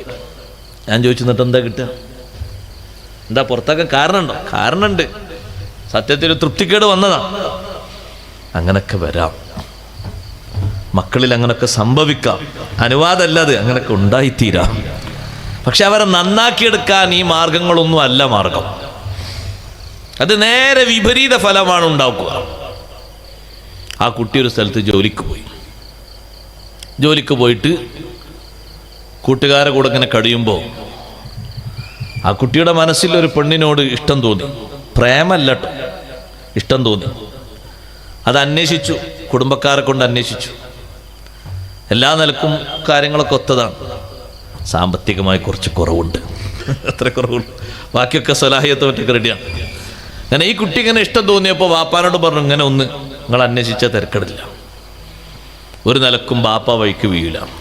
അങ്ങനെ ബാപ്പാൻ്റെ കണ്ണ് വേറെ സ്ഥലത്തേക്കാണ്. അതുകൊണ്ടാണ് ഈ കുട്ടി അങ്ങനെ ഒരു പ്രേമത്തിൻ്റെ ലിങ്കായതൊന്നുമല്ല. പണ്ടിങ്ങനെ ഇഷ്ടപ്പെട്ടപ്പോൾ ഒരു അന്വേഷണം നടത്തി. കുട്ടി ആ പെരക്കാർക്കും ഈ കുട്ടിക്കൊക്കെ ഇഷ്ടമായി, ഉമ്മാക്കും ആ സഹോദരങ്ങൾക്കൊക്കെ ഇഷ്ടമായി. ഒരൊറ്റ പ്രതികൂലിയായിട്ട് ബാപ്പ മാത്രം. ബാപ്പാനോട് ബാപ്പ നിങ്ങളൊരു അഡ്ജസ്റ്റ്മെൻറ്റ് ചെയ്യും, സാമ്പത്തികമായിട്ട് ചെറിയൊരു കുറവുണ്ടെന്നുള്ളൂ, വേറൊരു കുഴപ്പമില്ലല്ലോ. അത് പറ്റൂല. എന്നാ പിന്നെ നിങ്ങൾക്ക് പറ്റൂലെങ്കിൽ എനിക്ക് വിവാഹത്തിന് നിങ്ങളോട് സമ്മതിക്കുകയാണെങ്കിൽ അതാ നല്ലത്. നേരത്തെ ഒരു ബന്ധമോ അല്ലെങ്കിൽ ആ വേറെ രൂപത്തിൽ ബന്ധം സ്ഥാപിച്ചോ ഒന്നുമല്ല. എനിക്കൊരു ഇഷ്ടപ്പെട്ടപ്പോൾ ഞാനിങ്ങനെ പോയോർത്തുനിന്ന് നോക്കിയപ്പോൾ എനിക്കിഷ്ടപ്പെട്ടു. അങ്ങനെ നിങ്ങളോട് കൂടി പറഞ്ഞിട്ടാണല്ലോ, ഞാൻ തട്ടിക്കൊണ്ടിട്ടൊന്നുമില്ലല്ലോ. കുടുംബക്കാരൊക്കെ എല്ലാവരും കൂടി പറഞ്ഞ് തൽക്കാലം ഒന്ന് ബാപ്പ സമ്മതിച്ച് കല്യാണമൊക്കെ നടന്നു. വീട്ടിലെത്തിയ അന്ന് രാത്രി ബാപ്പ ചോറുണ്ടാക്കി, കച്ചറുണ്ടാക്കി, ഭയങ്കര ഫിത്തനുണ്ടാക്കി, കോലാഹലുണ്ടാക്കി. രാത്രിക്ക് രാത്രി ഇറക്കി വിട്ടു രണ്ടാളെയും. നമ്മൾ മനസ്സിലാക്കണം, മനുഷ്യൻ്റെ ക്രോധപരമായുള്ള സമീപനമാണ് ഞാൻ ഈ പറയുന്നത്. അടങ്ങാത്ത ദേഷ്യവും പകയും. കൊന്നിട്ടില്ല എന്ന് മാത്രമേ ഉള്ളൂ, പുറത്താക്കി. ഇപ്പോൾ പുറത്താക്കുന്നത് വരെ ആ നാട്ടുകാരും ഈ ബാപ്പയെക്കുറിച്ച് ഒരു റിമാർക്കും പറഞ്ഞില്ല. പുറത്താക്കിയതോടെ നാട്ടുകാരെ മൊത്തം കൽബിൽ ആ ബാപ്പ വെറുക്കപ്പെട്ടവനായി മാറി. എന്താ അവിടെ കുറവുള്ളത്? എന്താ അവിടെ പ്രശ്നമുള്ളത്? എന്തിനാണ് ഇപ്പൊ ഈ ചുണ്ടിയും ഈ ദേഷ്യമൊക്കെ? എന്നിട്ട് എന്നോട് പറഞ്ഞു, ഞാനങ്ങനെ പുറത്താക്കി ബഹിഷ്കരിച്ചു. ഞാൻ പറഞ്ഞു നിങ്ങളെ കേടാണ്. എൻ്റെ മറുപടി അങ്ങനെ പ്രതീക്ഷിച്ചില്ല മുപ്പര്. മുപ്പര് വിചാരിച്ച് ഞാൻ അനുകൂലമായി പറയുന്ന കരുതി നിങ്ങളെ കേടാണെന്ന് പറഞ്ഞു. അപ്പോൾ എന്നെ കണ്ണു നോക്കി, എന്താ അവസ്ഥ നിങ്ങൾ പറഞ്ഞു, നിങ്ങളെ കേടാണെന്ന് പറഞ്ഞു. ആ കുട്ടിയെ കൂടി ഒരു അല്ലാഹുമ്മ ഗഫിർ ലഹു എന്ന് മനസ്സറിഞ്ഞ് പറയിപ്പിക്കാനുള്ളൊരു തൗഫീഖാണ് നിങ്ങൾ ഉണ്ടാക്കിയെടുക്കേണ്ടത്. നിങ്ങൾ മരിച്ചിട്ട് നിങ്ങൾക്ക് വേണ്ടി ഒരു മനസ്സറിഞ്ഞൊരു പ്രാർത്ഥന നിർവഹിക്കാൻ ഇതേ സെറ്റപ്പിലാണ് ആ കുട്ടിയുള്ള രൂപത്തിൽ നിങ്ങൾ മരിച്ചതെങ്കിൽ ആ കുട്ടിൻ്റെ മനസ്സിൽ നിങ്ങളോട് സ്നേഹമല്ല ഉണ്ടാകുക, ഇഷ്ടക്കേടുണ്ടാകുക. മനസ്സറിഞ്ഞ് എൻ്റെ ബാപ്പയാണ്, എന്നെ പോറ്റി വളർത്തിയ ബാപ്പയാണ്, എന്ത് വൈകല്യം ഉണ്ടെങ്കിലും പടച്ചോനെ ഇജ്ജ് വിട്ടുകൊടുക്കണം, റഹമുറാഹിമീനാൻ, നീ ഗഫൂർ റഹീമാൻ, പുറത്തു കൊടുക്കണം എൻ്റെ വാപ്പക്ക് എന്ന് മനസ്സറിഞ്ഞ് പറയാനുള്ളൊരു സൗന്ദര്യം നിങ്ങൾ നഷ്ടപ്പെടുത്തി. നിങ്ങൾ തിരിച്ചുകൊണ്ടെന്നെ കുട്ടിയെ. ഞാൻ നന്നായി ഉപദേശിച്ചു, നമ്മളെ കൊണ്ട് കഴിവിൻ്റെ പരമാവധി. ഒരിക്കലും ഈ രൂപഭാവം സ്വീകരിക്കരുത്. യാക്കൂബ് നബി അലൈഹിസ്സലാം സ്വീകരിച്ചൊരു ശൈലി നോക്ക് നിങ്ങൾ. ആ മക്കൾക്ക് വേണ്ടി അക്കാലം അത്രയും അനുകൂലമായിട്ടാണ് പ്രാർത്ഥിച്ചത്. ഒരു വെള്ളിയാഴ്ച രാവിലെ ദുആ അല്ലാഹു സുബ്ഹാനഹു വ തആല സ്വീകരിച്ചു. ആ മക്കൾ മുഴുവനും തികഞ്ഞ സ്വാലിഹീങ്ങളായി അനുസരിക്കുന്നവരായി രൂപപ്പെട്ടു. മാറി പരിവർത്തനം ഉണ്ടായി. എല്ലാവരും കൂടി കൊട്ടാരത്തിൽ പോയി താമസിച്ചു. നല്ല സന്തോഷത്തോടെ കഴിയാൻ കഴിഞ്ഞു. എന്തുകൊണ്ട്? അവർ നിലപാട് സ്വീകരിച്ചതുകൊണ്ട്. 10 മക്കളെ കൊണ്ട് ആട്ടി പുറത്താക്കിയിട്ട് എങ്ങനെ ഉണ്ടാവും? അവിടെയാണ് നമ്മൾ ചിന്തിക്കേണ്ടത്. ഇത്രയും വലിയ പരീക്ഷണങ്ങൾ വന്നിട്ടും അവർ പാലിച്ചൊരു ക്ഷമ. ചെറിയ നിസ്സാര പ്രശ്നത്തിന്റെ പേരിൽ നമുക്കത് സ്വീകരിക്കാൻ കഴിയുന്നില്ലെങ്കിൽ സഹോദരങ്ങളെ, അഹ്നഫ് ബിൻ ഖൈസ് റളിയല്ലാഹു അൻഹു വാള് പറഞ്ഞ് മുആവിയ റളിയല്ലാഹു അൻഹുവിന്റെ ആ ദേഷ്യമങ്ങ് തണുപ്പിച്ചു. പിന്നെ ഒരിക്കലും മകൻ യസീദിനോട് ചൂടായിട്ടില്ല, കയർത്തിട്ടില്ല. നല്ല സ്വഭാവങ്ങൾ ഈ ഉപദേശത്തിലൂടെ പകർത്തി തന്നതിന് മുആവിയ റളിയല്ലാഹു അൻഹു അഹ്നഫ് ബിൻ ഖൈസിന് പാരിതോഷികം കൊടുത്തു, 2000 ദിർഹം. നിങ്ങൾ വന്നതുകൊണ്ട് എൻ്റെ മകനോടുള്ള ദേഷ്യമൊക്കെ എൻ്റെ മനസ്സിന്ന് മാറിപ്പോയി. ഞാൻ എപ്പോഴും ദേഷ്യപ്പെടാറുണ്ട്. മകനോട് വല്ലാത്ത ദേഷ്യമായിരുന്നു എനിക്ക്. ഇപ്പത് മാറിപ്പോയി, ഞാൻ സന്തോഷത്തിലാണ്. എൻ്റെ മനസ്സ് തണുപ്പിച്ചതിന് നിങ്ങൾക്കൊരു പാരിതോഷികം. മുആവിയ റളിയല്ലാഹു അൻഹുവിന്റെ സമീപത്ത് നിന്ന് അഹ്നഫ് ബിൻ ഖൈസ് റളിയല്ലാഹു അൻഹു ഇറങ്ങിപ്പോയപ്പോ മറ്റൊരു ഭാഗത്തുകൂടെ മകൻ യസീദ് പോയിട്ട് പറഞ്ഞു, ഉപ്പാനെ തണുപ്പിച്ചതിന് ഉപ്പയേക്കാൾ സന്തോഷം എനിക്കാണ്. ഇതാ എന്റെ വകം പാരിതോഷികം, ഇതും സ്വീകരിച്ചോളൂ. ഒരുപാട് ജോഡി വസ്ത്രങ്ങളും വീണ്ടും കുറെ ദിർഹമുകളും അങ്ങ് എണ്ണിക്കൊടുത്തു. ഉസ്താദേ, സന്തോഷം നിങ്ങൾ സ്വീകരിച്ചു പോയിക്കോളൂ. സുബ്ഹാനല്ലാഹ്, ദേഷ്യമാണ് തണുപ്പിച്ചത്. ദേഷ്യം അങ്ങോട്ട് കൂടുതലായി വന്ന് പ്രതികാര ബുദ്ധിയാണ് മനുഷ്യനുണ്ടായിത്തീരുന്നത്. ഈ കൊലപാതകത്തിന് കാരണം അതാണ്. മിക്ക കൊലപാതകങ്ങൾക്കും കാരണം അതല്ലേ? ഭാര്യ ഭർത്താവിനെയും ഭർത്താവ് ഭാര്യയെയും ഒരാളായിട്ട് പറയാനില്ല. കാരണം എല്ലാ ലെവലിലും കൊലപാതകം നടക്കുന്നുണ്ട്. ഒരു കുടുംബത്തിലെ മൊത്തം എണ്ണത്തെ കൊന്നിട്ടും പക തീരുന്നുണ്ടോ? ദേഷ്യം തീരുന്നുണ്ടോ? പ്രതികാരം തീരുന്നുണ്ടോ? ഇത്രയും വലിയ ദേഷ്യവും പകയുമാണ് മനുഷ്യന്റെ മനസ്സിൽ. അതാണ്, അതിൽ നിന്നുണ്ടായ സ്വഭാവമാണിത്. ഒരു മുഅ്മിനായ മനുഷ്യനെ എങ്ങാനും ദുനിയാവിൽ വെച്ച് കൊന്നുകഴിഞ്ഞാൽ എത്രയാണ് അതിന്റെ വലിയ ശിക്ഷ. അല്ലാഹു പറഞ്ഞു, വലാ തഖ്തുലുൻ നഫ്സല്ലതി ഹറമല്ലാഹു ഇല്ലാ ബിൽ ഹഖ്. അല്ലാഹു തആല പവിത്രമാക്കിയ ഒരു ശരീരത്തെയും നിങ്ങൾ കൊല്ലരുത്. ഇല്ലാ ബിൽ ഹഖി, അതിന്റെ അർഹതയോടുകൂടെ അല്ലാതെ. അർഹതയുണ്ടോ കൊല്ലാൻ?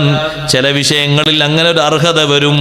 അല്ലാഹു സുബ്ഹാനഹു വ തആല ഇല്ലാ ബിൽ ഹഖി എന്ന് പറഞ്ഞ വാക്കിനെ അഷ്റഫുൽ ഖൽഖ് സല്ലല്ലാഹു അലൈഹി വസല്ലം തങ്ങൾ വിശദീകരിച്ചിട്ടുണ്ട്. അതേ, മുഅ്മിനായ മനുഷ്യന്റെ ശരീരം അത് രക്തം ഹലാലാവുകയില്ല ഇല്ലാ ബിഹിദാ സലാസ്. നീ ഉപദേശം കേട്ട് നാളെ കത്തിയെടുത്ത് കൊല്ലാൻ നിൽക്കണ്ട. നിബന്ധനകൾക്ക് വിധേയമായിട്ടാണ് വ്യക്തികൾ ഈ നിയമം സ്വീകരിക്കുന്നത്. വിശദീകരിക്കരുത്. കുഫറും ബഅദ ഈമാൻ, ഈമാനിന് ശേഷം കാഫിറാകൽ, മുർത്തദ്ദാകൽ, അതിന് ശിക്ഷയായിട്ട് ഖത്ല് വരും. വസിനൻ ബഅദ ഇഹ്സാൻ, ഇന്നലെ പറഞ്ഞില്ലേ, വിവാഹിതനായതിനു ശേഷമുള്ള സിന, വേശ്യാവൃത്തി, അതിനുമുണ്ട് അത്തരത്തിലൊരു ശിക്ഷ. വഖത്ലു നഫ്സിൻ ബിഗൈരി ഹഖിൻ, യാതൊരു അർഹതയുമില്ലാതെ ഒരു ശരീരത്തെ കൊന്നു. ആ ശരീരത്തെ കൊന്നത് തെളിഞ്ഞാൽ, അല്ലെങ്കിൽ പ്രതി ചേർക്കപ്പെട്ടാൽ, അല്ലെങ്കിൽ പ്രതി വന്ന് കുറ്റം സമ്മതിച്ചാൽ പകരമായിട്ടൊരു പ്രതികാരം സ്വീകരിക്കും. അതാണ് ഇല്ലാ ബിൽ ഹഖി എന്ന് അല്ലാഹു സുബ്ഹാനഹു വ തആല പറഞ്ഞത്. ഒരു കാരണവുമില്ലാതെ ഒരു മുഅ്മിനായ മനുഷ്യനെ വെറുതെ അങ്ങ് കൊന്നാൽ, ആരോ കൊട്ടേഷൻ നൽകിയതിന്റെ പേരിൽ, ആരോ പ്രേരിപ്പിച്ചതിന്റെ പേരിൽ, ഏതോ ചില്ലറ ഭൗതിക താല്പര്യത്തിന്റെ പേരിൽ, നാളെ ആഖിറത്തിലെത്തുമ്പോ ഖറബൽ ഖലായിഖു മിൻ അർശിർ റഹ്മാനി യൗമൽ ഖിയാമ, ഖിയാമത്ത് നാളിൽ അല്ലാഹുവിന്റെ അർശിനോട് എല്ലാ ആളുകളും ഒരു വ്യക്തിയെ അങ്ങ് അടുപ്പിച്ചു നിർത്തുന്നു. അൽ മുഅ്മിനല്ലദീ ഖുതില മദ്ലൂമാ, ഒരു കാരണവുമില്ലാതെ മർദ്ദിതനായി കൊല ചെയ്യപ്പെട്ടു പോയ മുഅ്മിനായ മനുഷ്യനെ അടുപ്പിച്ചു നിർത്തുന്നു. അവനെ കൊന്ന ആള് അവന്റെ തൊട്ടു സമീപത്ത് തന്നെയുണ്ട്. അന്ന് അവനെ കൊലപാതകം നടത്തിയപ്പോ ശരീരത്തിൽ ഒലിച്ച രക്തമില്ലേ, ആ രക്തത്തോടു കൂടെയാണ് അവൻ അർശിന്റെ ചുവട്ടിലേക്ക് വന്നത്. റബ്ബിനോട് പറയുന്നു, റബ്ബീ സൽഹാദാ ലിമ ഖതലനീ, എന്നെ കൊന്ന ഈ മനുഷ്യനോട് നീ ഒന്ന് ചോദിക്കണേ അല്ലാ, എന്തിനാണ് എന്നെ കൊന്നത് എന്ന് ചോദിക്കണം. ഫബിമഹാല ബൈനി വബൈന സ്വലവാതി, ഒരുപാട് കാലം എനിക്ക് നിസ്കരിക്കാനുണ്ടായിരുന്നു, ആ നിസ്കാരത്തിന് ഈ മനുഷ്യനാണ് മറയിട്ടത്. ഹജ്ജിന് പോകാനുണ്ടായിരുന്നു, തടസ്സം ഇയാള് കൊന്നതാണ്. നോമ്പെനിക്ക് നോൽക്കാനുണ്ടായിരുന്നു, ഇയാളാണ് കൊന്നത്. എന്തിനാണ് ഈ നന്മകൾക്ക് മറയിട്ടിട്ട് എന്നെ കൊന്നത് എന്ന് ചോദിക്കുക. അല്ലാഹു തആല പറയും, തൈസ്താ, കൊന്ന മനുഷ്യനോട് പറയുന്നു, നീ പരാജയപ്പെട്ടു പോയി. കാരണമൊന്നും പറയാതെ അവൻ എങ്ങനെ നിൽക്കുന്നു. മലക്കുകളോട് പറയുന്നു, ഇവനെ പിടിച്ച് നരകത്തിലേക്ക് കൊണ്ടുപോകൂ. വിദ്വേഷത്തിന്റെ പേരില്, ദേശത്തിന്റെ പേരിലല്ലേ കൊലപാതകങ്ങൾ അധികവും നടക്കുന്നത്. സമ്പത്തിന്റെ പേരിലും നടക്കുന്നുണ്ട്. പക്ഷേ ഒരു മുഅ്മിനായ മനുഷ്യനെ കൊല്ലുന്നത്, സഹോദരങ്ങളെ, അതിന് ആരെല്ലാം ആക്കം കൂട്ടുന്നുണ്ടോ, ഏതെല്ലാം ആളുകൾ ആ വിഷയത്തിന് ആക്കം കൂട്ടുന്നുണ്ടോ, അവർക്ക് കടുത്ത ശിക്ഷയാണ് അല്ലാഹു സുബ്ഹാനഹു വ തആല നൽകുന്നത്. ദുനിയാവിലും അതിന് ശിക്ഷയുണ്ട്, ആഖിറത്തിലും ശിക്ഷയുണ്ട്. മുഅ്മിനായ മനുഷ്യനെ കൊല്ലാൻ ഒരു പ്രദേശവാസികളിൽപ്പെട്ട ബഹുഭൂരിഭാഗം ആളുകളും അങ്ങ് കൂറായി എന്ന് കരുതിക്കോളൂ. എല്ലാവരും ആ വിഷയത്തിൽ നിയന്ത്രിച്ചിട്ടുണ്ട്. വാക്കുകൊണ്ട് സഹായിച്ചവരുണ്ട്, കത്തി കൊടുത്ത് സഹായിച്ചവരുണ്ട്, സമയം പറഞ്ഞു കൊടുത്ത് സഹായിച്ചവരുണ്ട്. ഒരു മുഅ്മിനായ മനുഷ്യനെ കൊല്ലാൻ വലൗ ശത്ര കലിമാ, ഒരു ചെറിയ മെസ്സേജ് അയച്ചിട്ട് സഹായിച്ച ആളാണെങ്കിലും ലഖിയല്ലാഹ മക്തൂബുൻ ബൈന ഐനൈ, നാളെ ആഖിറത്തിൽ അവൻ അല്ലാഹുവിനെ അഭിമുഖീകരിക്കുന്നത് അവന്റെ രണ്ട് കണ്ണുകൾക്കിടയിൽ ഒരു എഴുത്തുണ്ട്. ആയിസും മിൻ റഹ്മത്തില്ലാ, അല്ലാഹുവിന്റെ റഹ്മത്തിൽ നിന്ന് നിരാശനാണിവൻ. റബ്ബിന്റെ റഹ്മത്ത് ഇവന് പ്രതീക്ഷയില്ല, അത് കിട്ടാൻ പോകുന്നില്ല. കാരണം ഒരു മുഅ്മിനായ മനുഷ്യനെ കൊന്നല്ലോ. മുഅ്മിനിന് എത്രമാത്രം പരിശുദ്ധിയുണ്ട്, മുസ്ലിമായ മനുഷ്യന്റെ ശരീരത്തിന് എത്രമാത്രം പരിശുദ്ധിയുണ്ട്. ഹബീബ് സല്ലല്ലാഹു അലൈഹി വസല്ലം തങ്ങൾ കഅബ തവാഫ് ചെയ്യുമ്പോ കഅബയോട് നോക്കിയിട്ട് പറഞ്ഞു, കഅബ മാ അത്യബകി വമാ അത്യബ റീഹകി, നിനക്കെന്തൊരു പരിശുദ്ധിയുണ്ട്, നിന്റെ വാസനക്ക് എത്രമാത്രം സുഗന്ധമുണ്ട്. മാ അഅലമകി വമാ അഅലമ ഹുർമതകി, ഹുർമതകി, നിനക്കെന്തൊരു ബഹുമാനമുണ്ട്, നിന്റെ ബഹുമാനത്തിന് എത്രമാത്രം വലിപ്പമുണ്ട്. ഇത് പറഞ്ഞിട്ട് തങ്ങൾ പറഞ്ഞു, വല്ലദീ നഫ്സു മുഹമ്മദിൻ ബിയദിഹി, എന്റെ ശരീരം നിയന്ത്രിക്കുന്ന അല്ലാഹുവിനെ തന്നെയാണ് സത്യം. ലഹുർമത്തുൽ മുഅ്മിനി ഇൻദല്ലാഹി അഅലമു മിൻ ഹുർമതിക വമാലിഹി മാലുഹു വദമുഹു. ഒരു മുഅ്മിനായ മനുഷ്യനുള്ള ബഹുമാനം കഅബന്റെ ബഹുമാനത്തെക്കാളും വലുതാണ്. കഅബയെ നോക്കിയിട്ട് നബി സല്ലല്ലാഹു അലൈഹി വസല്ലം പറഞ്ഞതാണ്, നിന്നെക്കാളും വലിയ ബഹുമാനം ഒരു മുഅ്മിനായ മനുഷ്യനുണ്ട്. അവന്റെ സമ്പത്തിന് ബഹുമാനമുണ്ട്, അവന്റെ അഭിമാനത്തിന് ബഹുമാനമുണ്ട്. ഒരു നാട്ടുകാർ മൊത്തം, ഒരു പഞ്ചായത്തിലുള്ള ആൾക്കാർ മൊത്തം, അല്ലെങ്കിൽ ഒരു ജില്ലയിലുള്ള ആൾക്കാർ മൊത്തം രാഷ്ട്രീയ പ്രേരിതമായിട്ടോ ഭൗതികമായ എന്തെങ്കിലും വിഷയത്തിന്റെ സുഖങ്ങളിൽപ്പെട്ടോ ഒരു മുഅ്മിനായ മനുഷ്യനെ കൊല്ലാൻ വേണ്ടി ഏതെങ്കിലും ഒരു വിധേന പങ്കെടുത്തു സഹായിച്ചാൽ മൊത്തെണ്ണത്തിനും പിടിച്ച് അല്ലാഹു നരകത്തിലിടും. അങ്ങനെ ആകുമ്പോൾ നിങ്ങൾ കൂട്ടി നോക്കൂ, രാഷ്ട്രീയ കൊലപാതകങ്ങൾ അനുദിനം നടന്നുകൊണ്ടിരിക്കുമ്പോ മുസ്ലിങ്ങളായ ആളുകളുടെയും അല്ലാത്തവരുടെയും ശരീരത്തിന് ഒരു വിലയും കൽപ്പിക്കാതെ കൊലപാതകങ്ങൾ നടന്നുകൊണ്ടിരിക്കുമ്പോ അതൊരു സുഖമുള്ള ഏർപ്പാടല്ല. ഒരു മനുഷ്യന്റെ ശരീരം വെറുതെ അങ്ങ് കൊല്ലാൻ സുഖമുള്ള ഏർപ്പാടല്ല, കടുത്ത ശിക്ഷയാണതിന്. കാരണങ്ങളൊക്കെ ചോദിക്കുന്ന രംഗം വരും, രക്ഷപ്പെടാൻ കഴിയില്ല. മദീനയിൽ ഒരു കൊലപാതകം നടന്നു, ആളറിയാത്തൊരു കൊലപാതകം, ആളറിയില്ല, ആരോ കൊന്നിട്ടു. ഹബീബ് സല്ലല്ലാഹു അലൈഹി വസല്ലം തങ്ങൾ മിമ്പറിൽ കയറി ജനങ്ങളോട് പ്രസംഗിച്ചിട്ട് തങ്ങൾ പറഞ്ഞു, അയ്യുഹന്നാസ് യുഖ്തലു ഖതീലുൻ വഅന ഫീകും, ഞാൻ ഉണ്ടായിരിക്കെ നിങ്ങളിൽപ്പെട്ട ഒരാളെ കൊന്നുകളയുന്നു. വലാ യുഅലമു മൻ ഖതലഹു, ആരാണ് കൊന്നത് എന്ന് തിരിച്ചറിയുന്നില്ല. ഒരു കാര്യം പറയട്ടെ, ലവിജിതമഅ അഹ്ലുസ് സമാഇ വൽ അർളി, ആകാശഭൂനിവാസികൾ മൊത്തം ഒരുമിച്ച് കൂടിയാൽ അലാ ഖത്ലിൻ മുഅ്മിനിൻ, അല്ലാഹു ബഹുമാനം നൽകിയ വലിയൊരു ശരീരമല്ലേ മുഅ്മിൻ, ആ മുഅ്മിനെ കൊല്ലുന്നതിന്റെ മേൽ ആകാശഭൂനിവാസികൾ മൊത്തം ഒരുമിച്ച് കൂടിയാലും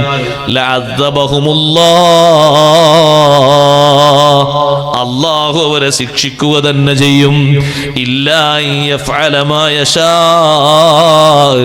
അല്ലാഹു ഉദ്ദേശിച്ചത് പ്രവർത്തിക്കുന്നവരൊഴികെ.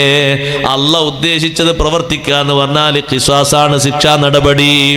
അത് നടപ്പിലാക്കിയ തന്നെ വേണം. അതിന് ഈ ശിക്ഷ പറഞ്ഞൂടാ. ഒരാളെ കൊന്നത് തെളിഞ്ഞു, ഇസ്ലാമിക ദൃഷ്ട്യാ ഒന്നുകിൽ അയാളെ കൊന്നുകളയും, ഈ കൊന്നവനെ ഒന്നുകിൽ കൊന്നുകളയും, അല്ലെങ്കിലോ മറ്റുള്ള ആളുകൾ വിട്ടുവീഴ്ച കൊടുക്കുകയാണെങ്കിൽ, ഒന്നും വേണ്ടാന്ന് പറഞ്ഞ് വിട്ടുവീഴ്ച കൊടുക്കുകയാണെങ്കിൽ അങ്ങനെ വിട്ടേക്കും. അതല്ലെങ്കിൽ നഷ്ടപരിഹാരമായുള്ള തുകയോ അതുപോലെയുള്ള നഷ്ടപരിഹാരങ്ങളോ സ്വീകരിക്കപ്പെടും. 100 ഒട്ടകമാണെങ്കിൽ 100 ഒട്ടകം കൊടുക്കേണ്ടി വരും. അതേ 100 ഒട്ടകം കിട്ടാത്ത അവസ്ഥയാണോ, അതിനുള്ള നഷ്ടപരിഹാരങ്ങൾ എന്താച്ചാ കൊടുക്കേണ്ടി വരും. അതാ സ്ഥലത്തെയും സമയത്തെയും സന്ദർഭം പോലെ ഇരിക്കും. ഏതായിരുന്നാലും അത് ഭാരിച്ചൊരു വിഷയമായതുകൊണ്ടാണ് അത്തരത്തിലൊരു ശിക്ഷാ നടപടി. ഒരു മുഅ്മിനായ മനുഷ്യനെ കൊന്നുകളയാൻ ഒരു വാക്ക് സഹായകമായി. നിങ്ങൾ കണ്ടില്ലേ, കുറ്റവാളികളെ പിടിക്കുമ്പോ ഇയാളും വിളിച്ചിട്ടുണ്ട് അന്ന്, മറ്റയാളും വിളിച്ചിട്ടുണ്ട് അന്ന്, അയാളും വിളിച്ചിട്ടുണ്ട്, ഇയാളും വിളിച്ചിട്ടുണ്ട്. എത്ര പേരാ വിളിച്ചത് ഒരു കൊലപാതകത്തിന്? എത്ര ആളാ പങ്കെടുത്തത്? എത്ര ആളെ മൊബൈലിൽ നിന്നാണ് കോള് പോയത്? ഇന്ന് അന്വേഷിച്ച് കണ്ടുപിടിക്കുന്നുവെങ്കിൽ ഇതിനേക്കാളും എളുപ്പത്തിൽ മലക്കുകൾ ചാർട്ട് ഹാജരാക്കും, പറഞ്ഞതും എഴുതിയതും ഹാജരാക്കും. നിഷേധിക്കാൻ കഴിയാതെ ഗൗരവമുള്ള ശിക്ഷയാണ് അവിടെ കൊടുക്കുന്നത്. സുബ്ഹാനല്ലാഹ്. ഇനി അത് വേണ്ട, പരിക്ക് പറ്റിക്കുകയാണോ ചെയ്യുന്നത്? അടിച്ചങ്ങ് പരിക്കേൽപ്പിച്ചു. ഇസ്ലാമിന്റെ പ്രവർത്തകരായതിന്റെ പേരിൽ, അഹ്ലുസുന്നത്തി വൽ ജമാഅത്തിന്റെ നിഷ്കളങ്കരായ പ്രവർത്തകരായതിന്റെ പേരിൽ അടിച്ചങ്ങ് പരിക്കേൽപ്പിച്ച് കൊല്ലാകൊല നടത്തിയോ, അവനെ രക്തം ചീറ്റിയിട്ട് ഒരു ഭാഗത്ത് അവശനാക്കി മാറ്റിയോ, ആ രക്തത്തിന് പ്രതികാരമെടുക്കാതെ അല്ലാഹു തആല അവനെ ആഖിറത്തിൽ വിടൂല. ഏതെങ്കിലും ഒരു മുസ്ലിമിന്റെ ശരീരത്തിലെ രക്തവുമായി ഏതെങ്കിലും ഒരു പങ്കുണ്ടോ നിനക്ക്? എന്നാൽ അല്ലാഹു സുബ്ഹാനഹു വ തആല ആ ഒരു വിഷയത്തിന് ശരിയായ പരിഹാരമാണ് ആഖിറത്തിൽ കൊടുക്കുന്നത്. മനിസ്തതാഅ മിൻകും അല്ലാ യഹൂല ബൈനഹു വ ബൈനൽ ജന്നതി മിൽഉ കഫ്ഫിൻ മിൻ ദമിൻ മുസ്ലിമിൻ.